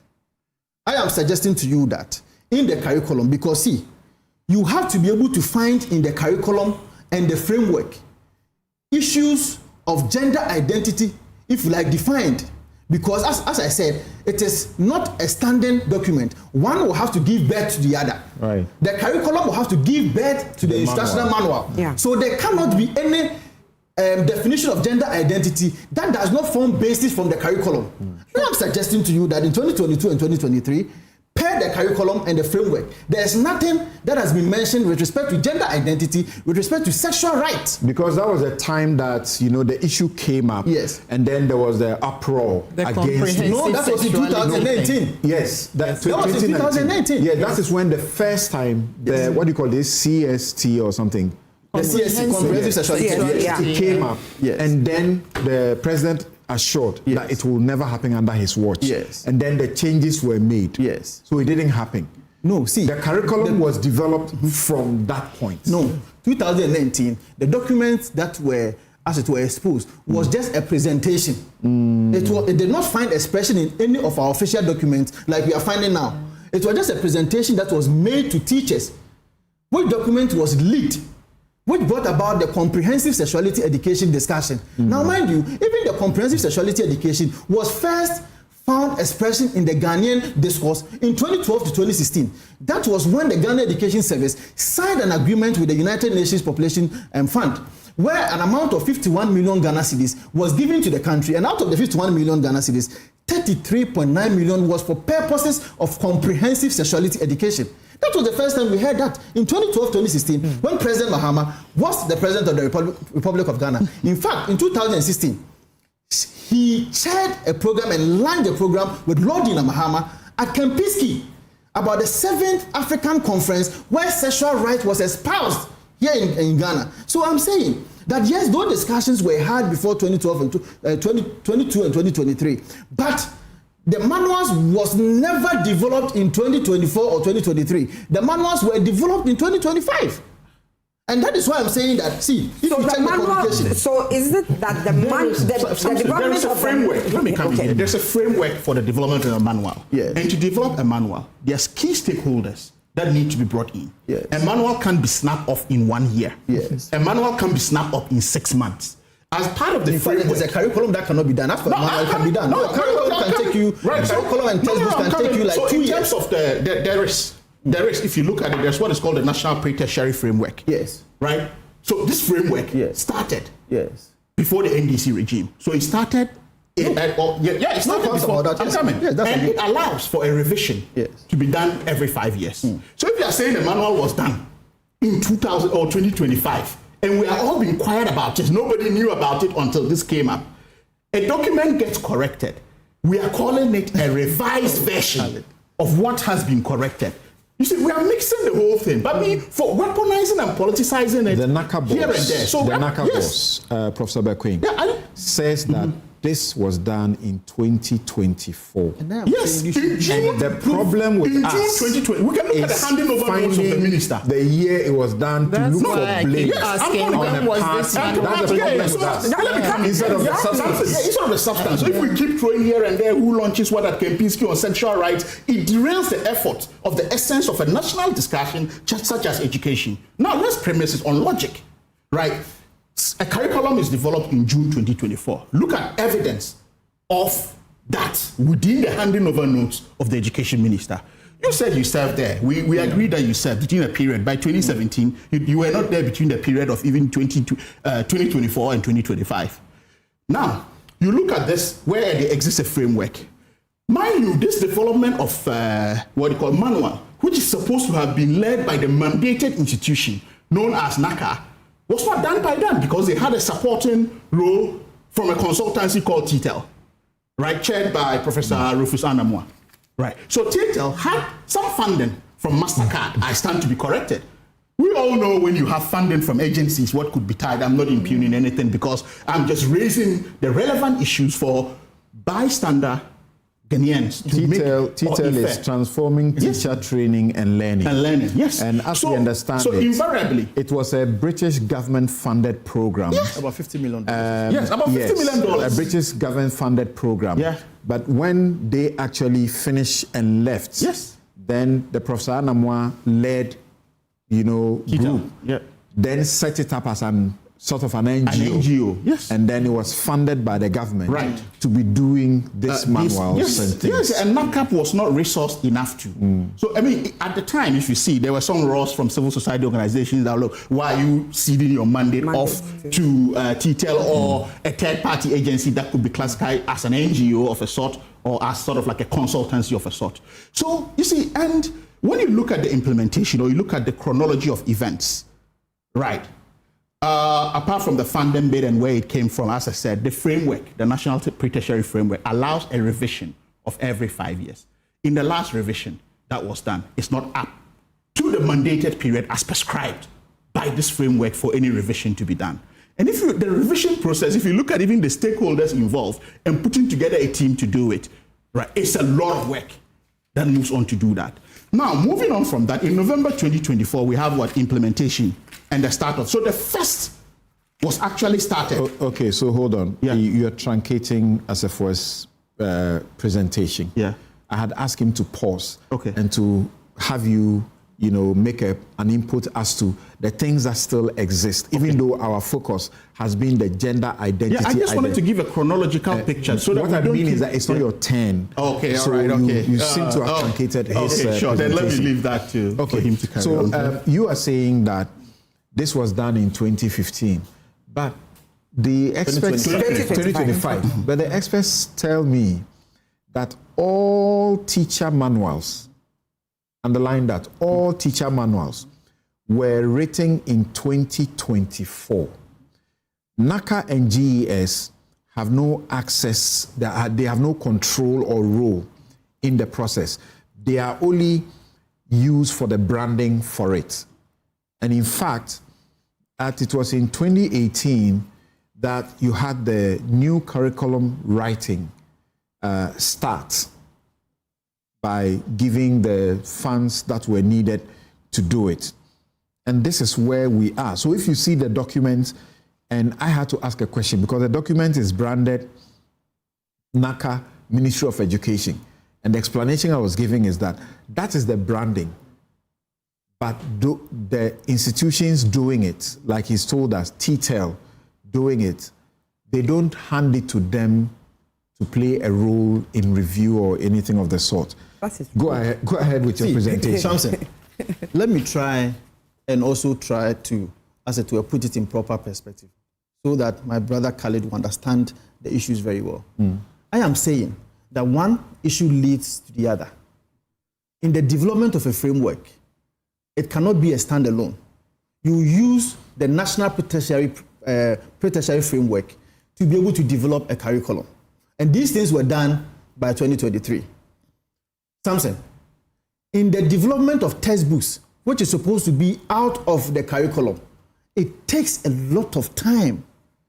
You know why? Because that is the sole prerogative of private, or if you like, the private entities to be able to publish books based on the curriculum. It takes a lot of research, it takes a lot of time before you can bring out those textbooks.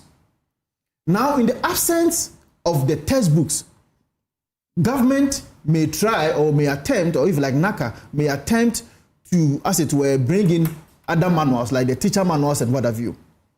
Assuming without admitting that these documents were even done during the MPP's era, then heads must indeed roll, because the insertions that we find here are tendencies of LGBTQ tendencies. How come that you found these things in there and went ahead to sign without proofreading them? You printed it actually and sent it to the various schools. That is causing financial loss to the state. But that is not even an argument I'm accepting. The argument that I am advancing on this platform is that the processes will have to lead to one another, and indeed, per the document that I have, this is documentary evidence. It is okay for you to advance that it is branded. But I'm saying that the PLC that was signed by the Honorable Haruna Idrisi, in fact, page 7, was now even referring us to a document in the manual. Which document, or if you like, which page actually says that? That is page 7. Whilst you look for that, the Ministry of Education had issued a statement and said that the reference to Haruna Idrisu is erroneous because the SHS Year 2 teacher manual, Physical Education and Health, which contains a definition of gender identity, is not reflective of Ghanaian norms and values. It was made in 2024. Samson, see, I have the document here. No, but you are saying that this manual arises out of the framework. The framework. Yes, it's extracted from the framework. You understand? And it's signed by Honorable Haruna Idrisu. But when did he sign it? Because we are now going to deal with a totally different document. No, because the document now that we're going to deal with is the one that has been there, had the gender identity extracted. Yes. So this manual goes with the old framework, doesn't it? Yes. This manual goes with the old framework. So if we withdraw this one, so that is what I'm suggesting. If we withdraw this one, we will withdraw the manual also, because the manual then has to absolutely. Yes, that's what I'm saying.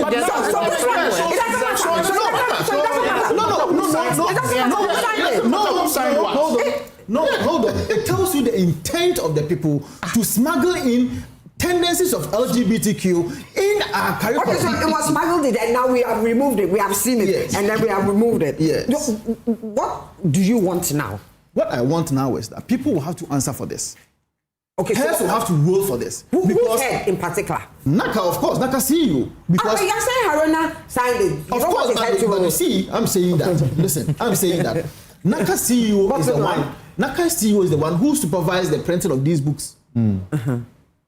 I do not want to get to the level where I will have to call for the head of Haruna Idrisi, because I have been a deputy minister before. It is possible that he may have been misled, or he did not even take the opportunity to even read the document that he was signing. You have been, or he has been? I said I have been a deputy minister before. So I know how agencies, or if you like heads of agencies, can even mislead ministers. So that's why I am safely trying not to get there. In my press conference, I said that there should be a probe for the Honorable Harun Edrisu to come to Parliament to come and answer why these tendencies were found in our manuals. Samson, Vincent, if so it is not okay. It is not okay for you to say. If you are doing this out of public interest, yes, my expectation of you, just not as an activist, but as a member of Parliament, is to call for a policy audit trail, right, of the manual in and of itself. So if you are not calling for a policy audit trail of the manual produced in June 2024, and you are pinning it on a minister just because a minister appended a signature on a PLC in 2025, you're not being fair to the discourse. That can be done by way of RTI, but it doesn't also stop us from calling for the heads of people who already apologized to us. What I am saying, you have sat there as a Naka CEO. But the principle of ultimate responsibility. Yeah, it comes with it. But now look at it, Samson. The document you inherited, or Naka inherited, the current Naka.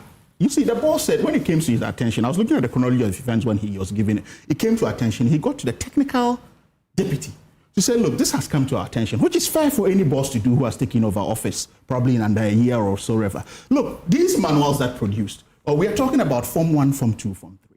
We're talking about 300-page on average documents that needs probably to be audited, to be looked at and all. So until implementation stages, you may not be able to spot certain things. As you would see, TTEL piloted this in 33 schools to test the efficacy of it. At the time of piloting, we asked ourselves, what did the document or framework contain? Did it contain all of these things? You see, we can weaponize the issues of LGBT, we can weaponize the issues, politicize them, right, in trying to cherry pick and call for heads to roll. But when it comes to issues of national discussion, in particular of education, let's premise it and ask for the relevant questions in looking at the policy trail of it. And that's all I'm calling for. Team Fojo says this was coordinated straight from the Jubilee House. Yeah, you see, and that is something that I also said. You agree with that? Yes, I agree with you. And you have proof of it? And you have proof but this is bizarre. I can because this signature by Haruna is not proof of it. No. You see the unanimity. You say that. I mean, where is he getting his evidence from? Yeah, this is very Or is it just a feeling or what? No, you see, I initially made he absolutely agrees. So maybe I made mention of the fact that I made mention of the fact that for us to have this manual with tendencies of LGBTQ means that it should have been derived from the framework and the curriculum. That is the standard practice. Yes. That is the standard practice. So if it is not in the curriculum, if it is not in the framework, and it finds expression in the manual and the PLT, it means that it has been smuggled in these manuals or people actually inserted in it without taking that people will actually spot it. And that came from instructions from the president. Hold on, I'm coming. Hold on. We were here in this country when a constitutional review committee was formed. The head appointed by the President of the Republic. Now, in that Constitutional Review Committee report and their recommendations... Not the head, all of them were appointed by the President. That's okay, but page 105, which seeks to amend Article 28 of the 1992 Constitution, that Article 28 should be amended to provide for the right of every child to bodily integrity, including freedom from irreversible, non-consensual medical or surgical interventions. So today, if a child is born in this country and you find tendencies of a man and a woman at the same time with that child, this recommendation is saying that you cannot perform any surgical procedure on that person. Let the person grow. When he grows, then he will now decide what he wants to do. And I am suggesting to you that when you put the bits and pieces together with respect to who introduced comprehensive sexuality education in 2012 and 2016, and how President Mahama himself launched a program, the 7th African Conference Program at Kempinski, I can have that rebuttable presumption and the conclusion that the NDC led by John Dramani Mahama is actually interested in introducing the tendencies of LGBTQ in our curriculum. So and you that are is saying, a conclusion that I can have. You are saying that the Constitution Review Committee granted the interpretation you put to what the amendment they have proposed. Yes. Granted, that interpretation is what was in their mind when you put it there. You're saying that the president or the presidency instructed Professor H. Kwesi Prempeh, Justice Sophia Adinyira, Charlotte said, Dr. A.C. Ansan, Professor Kwame Karkari, Alhaji Ibrahim Tanko, Godwin Jokoto, he instructed them, the presidency instructed them that this is LGBT and we want you to put it in the constitution. That's what you're saying. That it is a clear involvement of the Jubilee House in this kind of issue. The Constitution Review Committee. Yes. Why? Who appointed them? Is the presidency. Why? Who appointed them? If the president appointed them, of course they share ideologies together. So I can safely say, well, that is my opinion. They didn't talk. Don't have an opinion. We want the logic of it. But I'm saying that I am just linking that to President Mohammed's own launching of the 7th African Conference Program, where he advocated for sexual rights in 2016. He advocated for LGBT rights. Of course, yes. That's I have the no. Answer my question. You say when you say sexual rights, yeah, sexual rights is not LGBT rights. No, relax. The sexual right that he advocated for, one way or the other, has been defined in his own document. Which sexual right shows the tendencies of LGBT. I want to make a comment on this. Appointed by President. Let's hear Vicky now. Appointed by President. Let's hear Vicky now. He says it's President Mohammed's document. Let's hear Vicky now. Of course, it's President Mohammed's document. In relation to this particular change that Vincent was talking about, I remember we were in this very studio, Samson, with the members, the head, Professor H. Kwesi Prempeh and Charlotte. And this question came up on the sexual... From the MP for Mensah. Yes. And they explained, and I think Oliver was here as well. Right. And Oliver's people were the ones who pushed for that. So it has nothing to do with the president. And what they said is that, medically, there are people who are born with both genders. Yeah. And that is that's a fact. There are people, it's rare, but it does happen. And that the parents take it upon themselves to decide at birth what they want. So if you want a girl and the child has both sexual parts, you decide, okay, cut off all the male parts, and I want my girl, and that's it. And that actually, when the child then develops, and it turns out that the child actually has more male chromosomes or tendencies or whatever, then it damages the child psychologically. Yeah. So this was a purely medical insertion. So I don't understand the logical thread between that and Jubilee House. Yeah. You think it's a medical thing. And it makes sense because there's a lot of counseling. I didn't interject, Vincent, when you were speaking. There's a lot of counseling that goes on. Here we don't have the resources to deal with these things. So it's nipped in the bud, it's done. Yeah. Okay, you have a girl, you have a boy, or I want a girl, I cut off this, cut off that. And the damage that can be caused to that child is immeasurable. You have no idea. So this is not something we should be politicizing at all. This is a serious issue that we're talking about. In the West, when that happens, it takes years of serious counseling and all sorts of things, interventions to work with the child to a certain point before all sorts of psychological evaluations are done before medically they decide to remove the other sex, purely on a medical basis after several steps have been taken. So please, we can do the politics but not with certain things. And the people who propose this have explained why it is. And indeed, when you do your research, you will see that these things happen medically. Okay. So let's respect that. Yeah. Right. Yeah, somehow, if we are not careful, we'll abandon the substance. Yes. But we'll come to it. Yes. The Ministry of Education statement says this. The Ministry of Education clarifies publication attributed to Honorable Haruna Idrisu. 1. The Ministry of Education has taken note of a publication by the Center for Democratic Movement alleging that the Honorable Minister for Education, Honorable Haruna Idrisu, authorized the Physical Education and Health Elective Teacher Manual for SHS Year 2 in 2024, which contains a definition of gender identity that is not reflective of Ghanaian norms and values. 2. The ministry states unequivocally that this allegation is false and entirely without basis. 3. In 2021, the Ministry of Education entered a memorandum of understanding with the Transforming Teaching, Education and Learning, TTEL, to provide technical advisory services, project management, research and implementation support aimed at strengthening teaching and learning outcomes nationwide. 4. The curriculum development process began in 2021, led by the National Council for Curriculum and Assessment, NACA, with support from Transforming Teaching, Education and Learning, TTEL. A rigorous process was used to identify and select over 300 Ghanaian professionals from secondary schools, colleges of education, industry and universities to write the curriculum and accompanying resources, i.e. teacher manuals, learner materials, and PLC handbooks. The curriculum development process involved extensive stakeholder engagement before and during the writing and the trial phases. 5.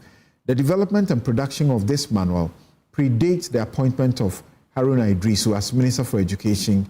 He therefore had no oversight of the said material produced. 6. Furthermore, the only official document produced under the direct leadership of Haruna Idrisu since assuming office is the Professional Learning Communities, PLC handbooks, which provides a structured platform for teachers to meet regularly to share best practices and improve subject-specific teaching and learning outcomes. The PLC handbook contains no ambiguity regarding the definition of gender.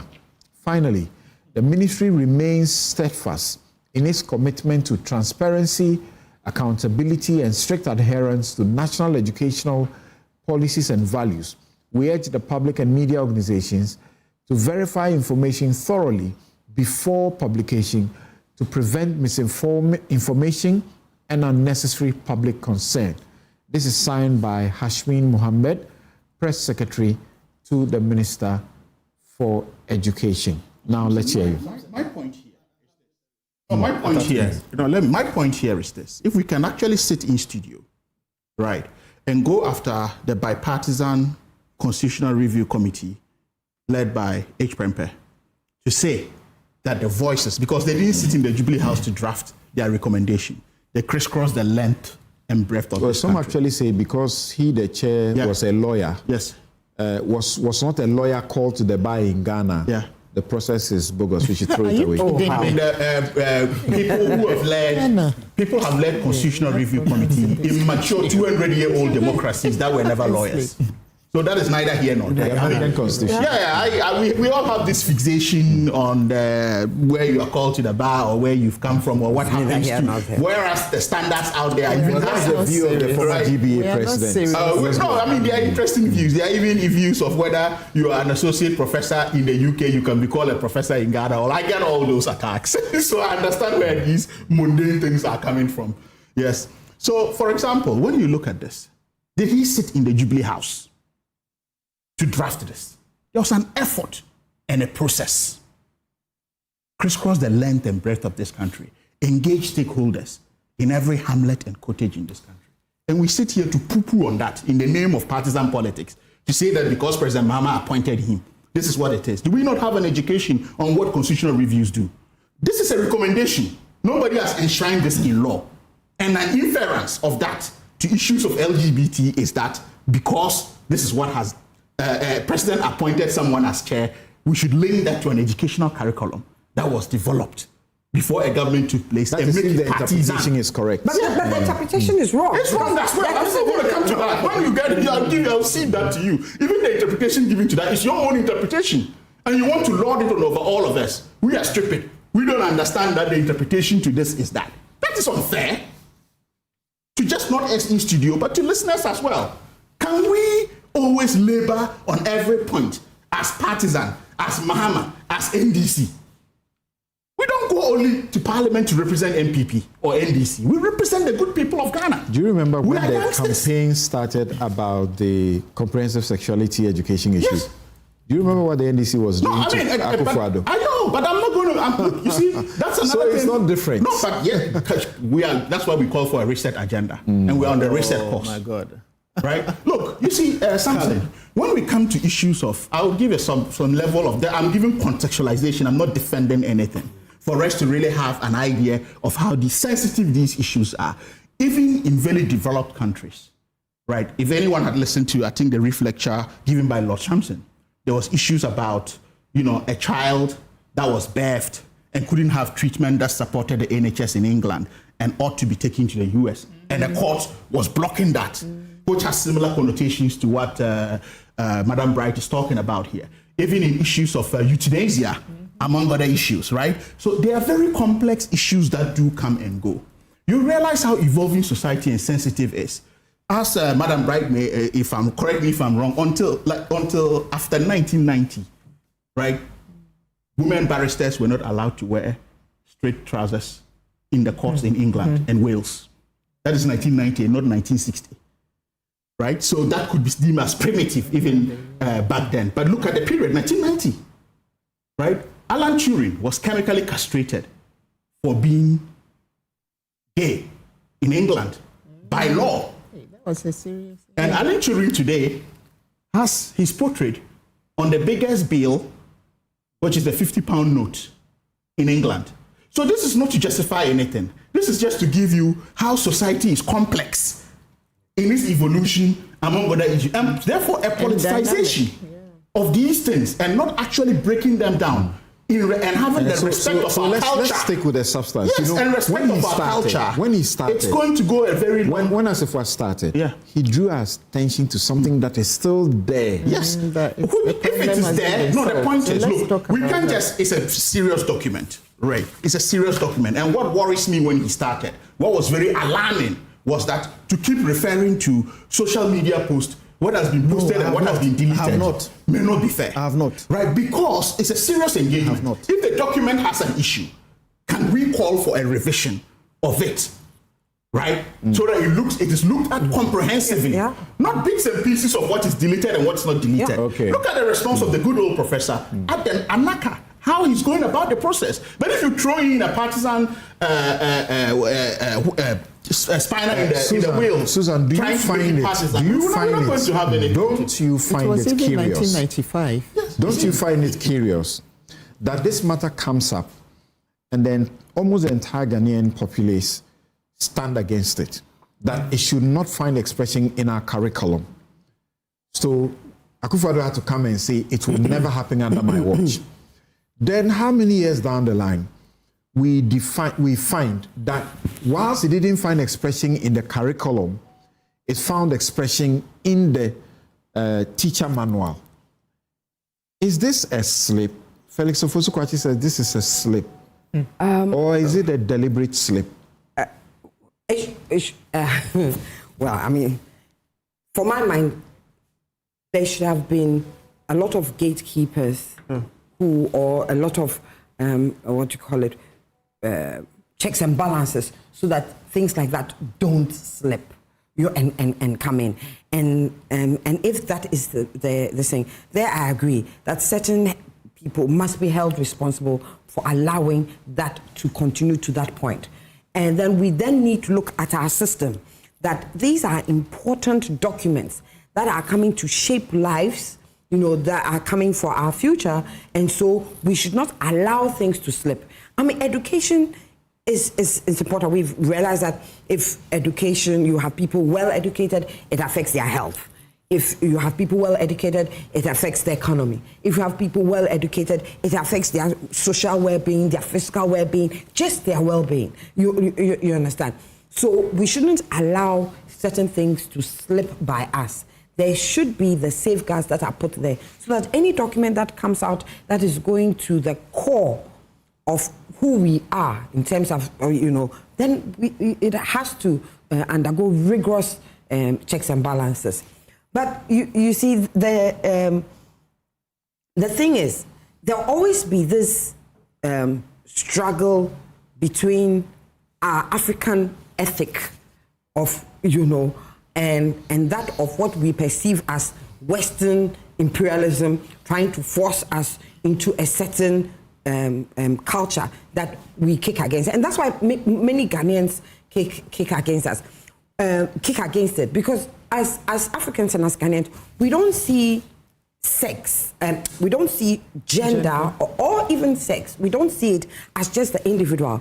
We are communitarian, and we see that a person's sexuality has to do with the community, and not that I'm an adult, you are an adult, and so we are having consensual sex. And so we rebel against it, because for us, sex is part of the community in terms of procreation, continuation of our lineage, continuation of us. What they call it? Telos. The end point of sex is not just sex for pleasure, but it's for continuity, and that is the procreation and continuing of who we are as a people. And that's why you'd have people wanting you get married, the next minute they're asking you whether you're having children, whereas in maybe abroad it is a personal choice whether to have children. Children are an accessory, you can decide you want or not. For us, children are not an accessory, you can decide or not. You need to continue. So, Ghanaians will rebel, or Africans will rebel against anything that seems like, if we had it, it truncates procreation, a male and a male. Right. You understand? And so we would have that kind of conflict. Let's come to answer all the question: what should happen? What must happen beyond the removal of this portion? And now that we are knowing that, we're learning that there are even other portions that mimic this very one, and something may have to be done about it. I need to take a break, but I just been informed that I thought Bobby Bansing had left us after the legal issue, but he's still there. Bobby, give us a quick comment before you take leave of us. As Asifwa said, we had millions from elsewhere to develop the curriculum and things. Do you think that those who give these millions, who have interest in this kind of sexuality or sexual orientation, will sit back and it may have been 300 teachers and experts from wherever who may have been brought together to do this, but could they have ensured this slip? Ensured this slip. I think that essentially, for me, my takeaway from all these discussions is that as a country, there seems to be a decision that we are not ready yet for this kind of education. And whoever attempts to slip in through the front door, through the back door, would get the kind of feedback that we are getting. Now, whether or not it is something that we must open ourselves up to be influenced by donor agencies is another question, because if they are ready to give us that money to ensure these kind of slips, can those monies be put to other uses that will be more beneficial? As a country, is it our priority to put these kind of educational material out, or rather invest in, for example, infrastructure, health, education, as it were? I think that we've had all those that are able to take political decisions. I have not heard one person from the time of President Atamils, Nana Dankwa Akufo-Addo, His Excellency John Dramani Mahama, saying that the country would encourage this kind of education. So if that is the discussion from the top, it only goes to say that those that are down, the public service, the sectors, the educationists, those that are responsible for ensuring that our kids and our brothers and our sisters in school get the kind of education that aligns with the values that at this stage we say we are aligned to, must walk the talk. And if these donors or donations are tied to this kind of education that we are not ready for, then we must be ready to take a stand and let it know. Even though I believe that if that is what the country is saying that we are not ready for, we should be able to do that. I also agree that those that are responsible or were responsible for putting these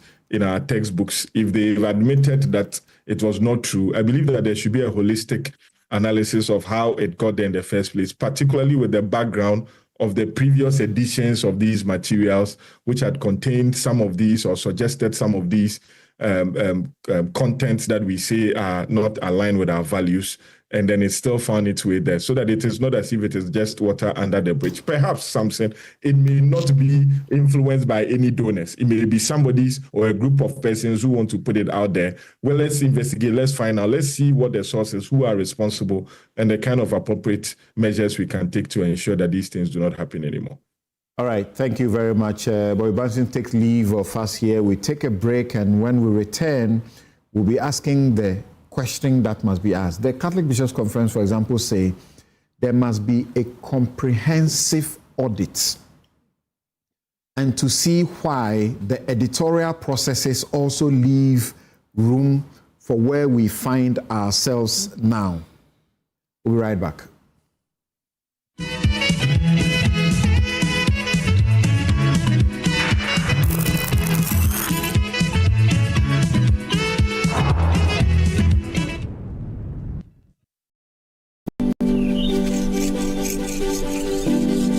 Going to the library.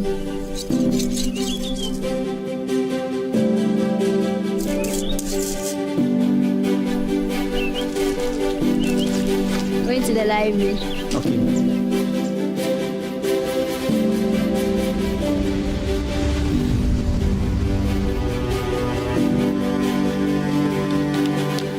I'm going for my graduation.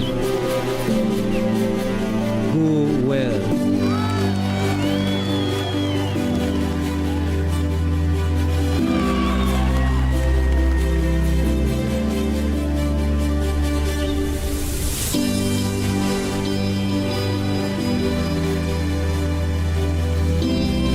Education changes stories, and being part of these stories is the real passion for us.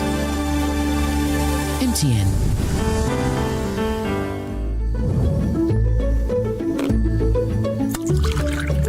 What juice are you taking? This is Koa Natural 100% cocoa fruit juice. Can I have a glass? Of course.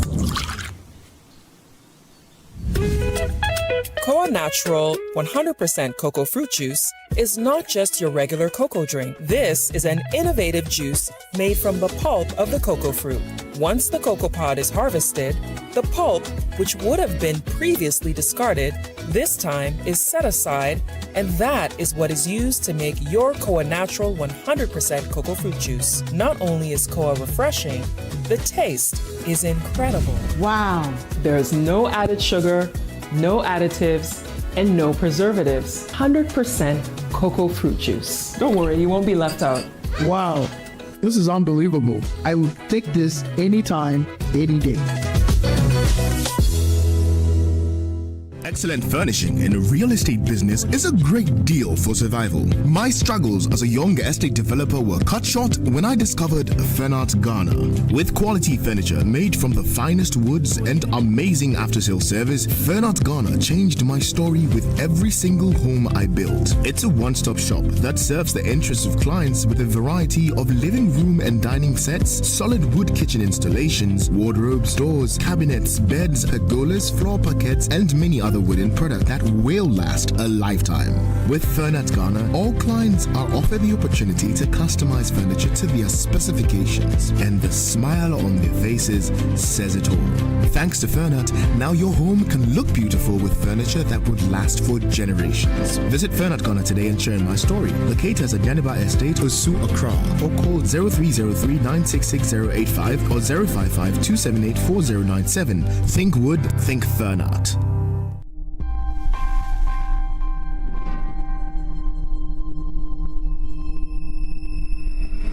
First Sky Group, a wholly owned Ghanaian company made up of First Sky Construction, First Sky Bitumen Processing, First Sky Commodities, Volta Serene Hotel, Western Serene Atlantic Hotel, Serene Insurance, First Sky Energies, and Federal Rural Bank warmly invite you to its 23rd Thanksgiving service on the theme Proclaiming the Mighty Deeds of the Lord, Psalm 71:15-16. The Thanksgiving service in two parts will be hosted by the founder and executive chairman, Mr. Eric Sedi Kutoche. The first part begins on Friday, January 23rd, 2026, and all night from 10 p.m. to 5 a.m. at the Trinity Temple Assemblies of God Church, TTAG, Community 10, Tema. Ministering in Word, Reverend Mark Sessi, Assistant General Superintendent, Assemblies of God, Sierra Leone, Reverend Aaron Funtz, Senior Pastor, Wind and Fire Sanctuary, Assemblies of God, Temale, Ghana, Reverend Sujith Alex, Thames North Area Leader, Assemblies of God, UK.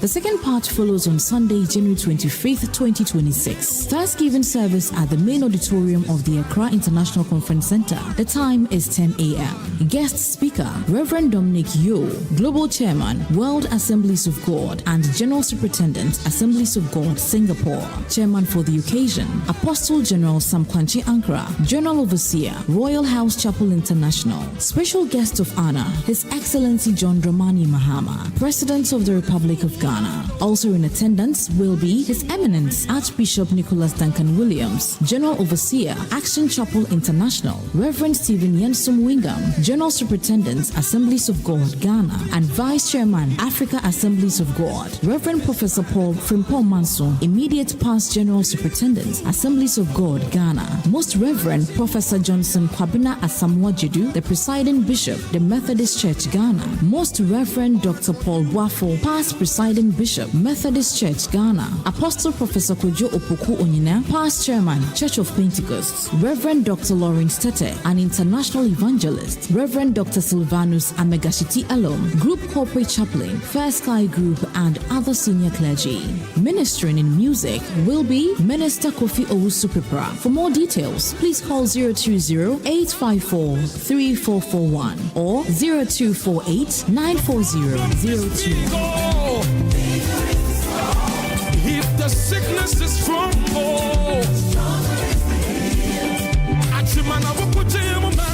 undisputed champion, never lost the battle. He always if the problem is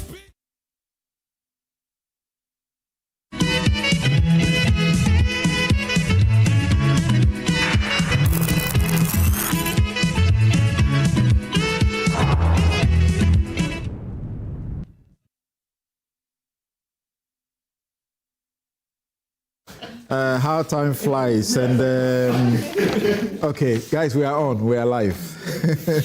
Okay, and usually my outfits will be done by Habil Couture. You can call them 0200 84 1988. Today I'm in this because my very good friend Professor Kofi Abochi's wife is being laid to rest today. That's why I'm in black. Okay, so the show is brought to you by Bank of Africa, strong as a group and close as a partner. MTN everywhere you go. HS University, educating ethical and entrepreneurial leaders for Africa. Robert & Sons, Subscale Services, your comprehensive eye care service provider for 33 plus years. By way insurance, dial star 165 hash on MTN to join. Today, my way today, Syntax Tank is strong. It's tough. Activa International Insurance. Our clients are Pashing International Facilities Management Association.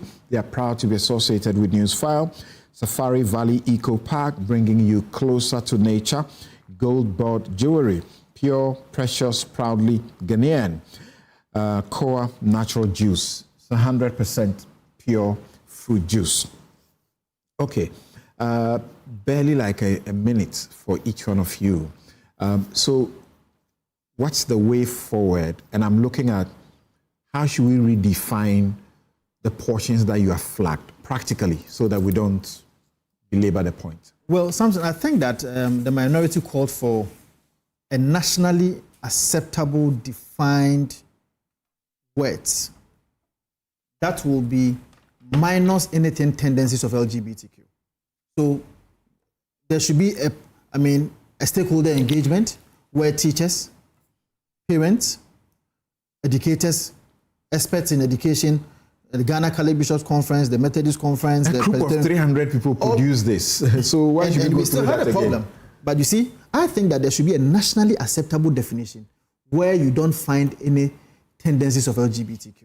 That is what I would say about it. But to respond to the press statement from the Ministry of Education, When the Ministry of Education says that in the PLC, there's nothing that suggests that there are tendencies of LGBTQ in, I disagree. You had already raised that at the beginning. Thank you. No, I haven't. I mean, when you go to page 7 of it, page 7 of it actually refers you to what is in the manual, which has that tendencies of LGBTQ. Okay, I get the point. And two, I also want to state that, you're a lawyer. In court, when there's a crime, there are times that you have to resort to circumstantial evidences. There are times that you have to put bits and pieces of evidences together to arrive at a decision.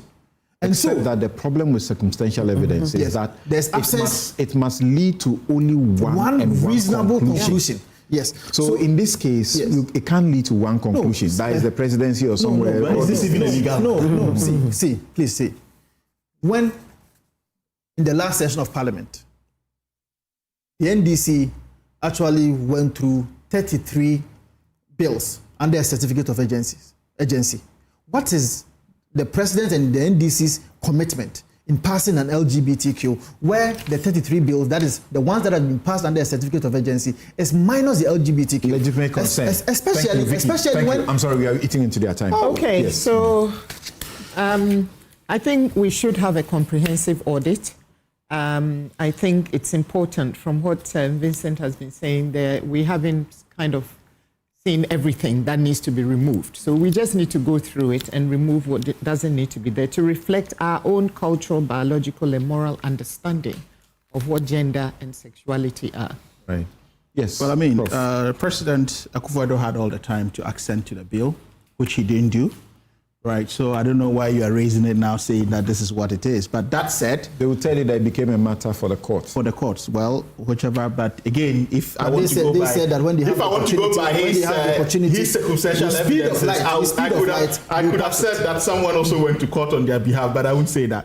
Right. So you have said you should have been alone. Right. So, but moving on from this, I think this is a very national issue. It's very sensitive. Our culture is important.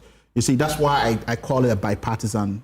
I'm calling it a bipartisan position to this. We are not ready for this. Maybe the definition of sex and gender culturally may have some connotations that are not right, which is why a proper stakeholder review. And trusting my elder brother, the Honorable Haruna Idris, so I trust and I know what he can do.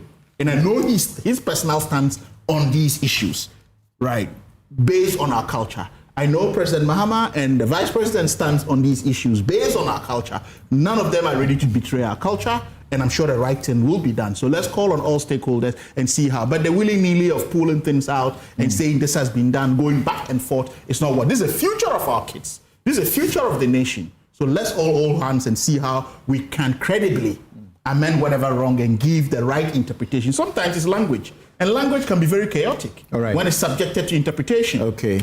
The promoters of the anti-LGBT bill met with the intersex community and removed intersex from the bill. Check the final bill. It does not have intersex as one of the banned issues. The MP in your studio is misinforming Ghanaians if he seeks to link the CRC recommendations to LGBT plus issues. There is ignorance about intersex, which sadly this MP is also promoting without even reference to why intersex was removed from the bill. Yes. Okay, I think we've talked about that, saying that what the CRC have said makes medical sense. So, anybody would, some medical background will say, but no, but this makes medical sense for this to happen. So that is okay. But the Catholic Churches, the Bishops' Conference are being true to themselves. For them as Catholics, the Church does not accept the idea that gender is independent of biological sex. You understand? And they feel that you cannot separate the two. For us to move forward, we should definitely have an audit. We should definitely put a system into place that anything that is going down in terms of curriculum, we have the gatekeepers who are looking at some of these things so that these things don't slip by. But we also have to keep in mind that our children are exposed to things where, when I was 4, it was ABC and the same. now the 4-year-old is exposed to certain things. TV. So we should embed them in our culture. Yes, our culture is not drumming and dancing. We should not reduce our culture to drumming and dancing, but we should also make them aware that there are certain things out there in the world that we disagree with because of who we are as a people. So we should not just create a vacuum and or remove things. Yes, we should replace it with things that are culturally appropriate, but we must also make them aware that there are certain things out there. If we give our children a firm grounding in who we are as a people, what are our values, that African ethics is communitarian, that we don't believe that rights are absolute. If you look in our constitution, it says you have rights, but only according to the society. We must find these things ourselves. Yes. We must do these things. Thank you very much. It is only when we do these things that we can. Thank you. Thank you very much. Just give a couple of our viewers the opportunity of their text messages. And Papa Bisu in Sprinter says that when at all will folks in the MPP stop peddling falsehood, they should take note. Winning back majority of Ghanaians to believe in them, that culture of lies in their DNA. And also, what are you talking about? They took to the streets and media. Ken Oforiatta is very sick and recuperating, but ICE in USA says the man is medically fit. Well, that's their cup of tea. Okay, thank you for your message. Fred Sampson says that this issue about gender or sex is worrying and a grave concern. So if this had not become public, it would be in the books and our young children will be taught this. Fortunately, last week, even before this came out, I told my kids that a person's sex is determined at birth and it's biological, not determined by feelings or any such. Long ago, the case of Corbett versus Corbett held that a person's sex is determined at birth. So what changed? We must be serious as a country and stop this. Parents have more work to do in educating our children than our parents before. Tanko says that, if I remember correctly, the ambassador said that when he had the information, he checked from the Attorney General who confirmed it. If that is anything to go by, then it means that the Attorney General already was aware of the arrest of Sedina, and that should tell us something. Master Planner Junior Policy Analyst Kintampo says that great education from all your panel members on this issue of the LGBTQ issue. Kudos to all of them, especially Lawyer Vincent Eko Asefwa. Thank you for that. Kofi Bento says we are splitting hairs about language we claim promotes LGBT tendencies. Our children and grandchildren will wonder why we stress so much. Maybe we should appreciate that these issues won't be issues in future and moderate our focus and stress over these issues. Prince Henry in Koforidia says that you steal from the state and you want to be treated as a king. Who does that? The current president of Ghana, John Mahama, was investigated and discharged over nebulous Airbus allegations. The MPP should know that the more Ken run from investigations and interrogation, the party will continue to be seen as corrupt and bad in the eyes of Ghana. If I was not able to read your messages, please forgive me. Thank you very much. This has been Newsfile. It's your most authoritative news analysis platform. My guests have been, earlier you heard Alfred Chiayebua, former Deputy Attorney General. Bobby Banson is lawyer and lecturer, Ghana School of Law at the Makula campus. Susan Edua-Mankwa is Executive Secretary, the National Interest Movement, NIM. Victoria Bright is International Corporate Lawyer and Entrepreneur. Sharif Mahmoud Khalid is Associate Professor of Accounting and Finance and Economic Advisor to the Vice President of Ghana. Vincent Eko Asefwa is lawyer. He's MP Otafo and one of the sponsors of the LGBTQ plus bill, anti-LGBTQ plus bill by way of private members bill. I'm Samson Ladia Yanini. Have a good afternoon. Thanks for your company.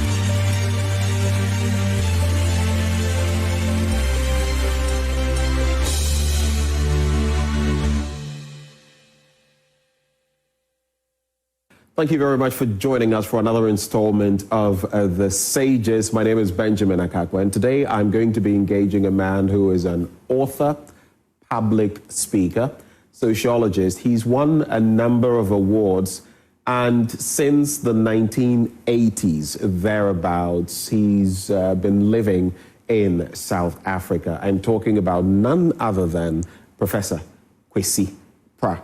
If you've never heard of him, he is quite a luminary, and today we host him on The Sages. We're pleased to have him on board. Prof, thank you so much for joining us on The Sages. It's a real pleasure to have you. I think you would have to unmute. For some reason, I cannot hear you. Okay, I hear you are unmuted. So, Prof, welcome aboard. Thank you. It's good to have you. Where in South Africa are you currently? I'm just curious. Well, I live in Cape Town. I have lived in Cape Town since I came to South Africa. I came to South Africa in 1992, not 1980. Oh, okay. I came to South Africa in 1992. And but I've been all over Africa, you know. I mean, I have lived in about 9 countries in Africa. I see. I have lived in Uganda, Ghana, Kenya, Sudan, Zambia, Botswana, Lesotho, Namibia, South Africa. Yeah, about that. Which was the first, when was the time you got into the first Southern African country? I mean, in the region. Was it in the 80s? Yes, no, in the 70s. I see. I came to Botswana. Zambia in 76. The same year I moved to Botswana. And at 76 to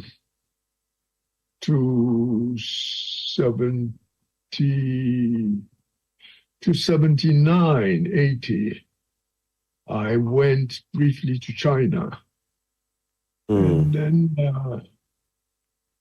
And then from China, I went to Cambridge in England.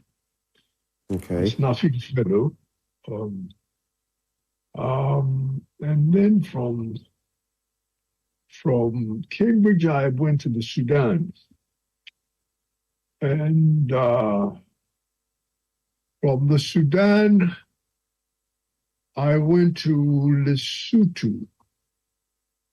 From Lesotho, I went to Kenya. Okay. And from Kenya, I went to Namibia. And from Namibia, I came to South Africa in 1992. After the ANC was unbanned, the PAC was unbanned. the Communist Party was unbanned.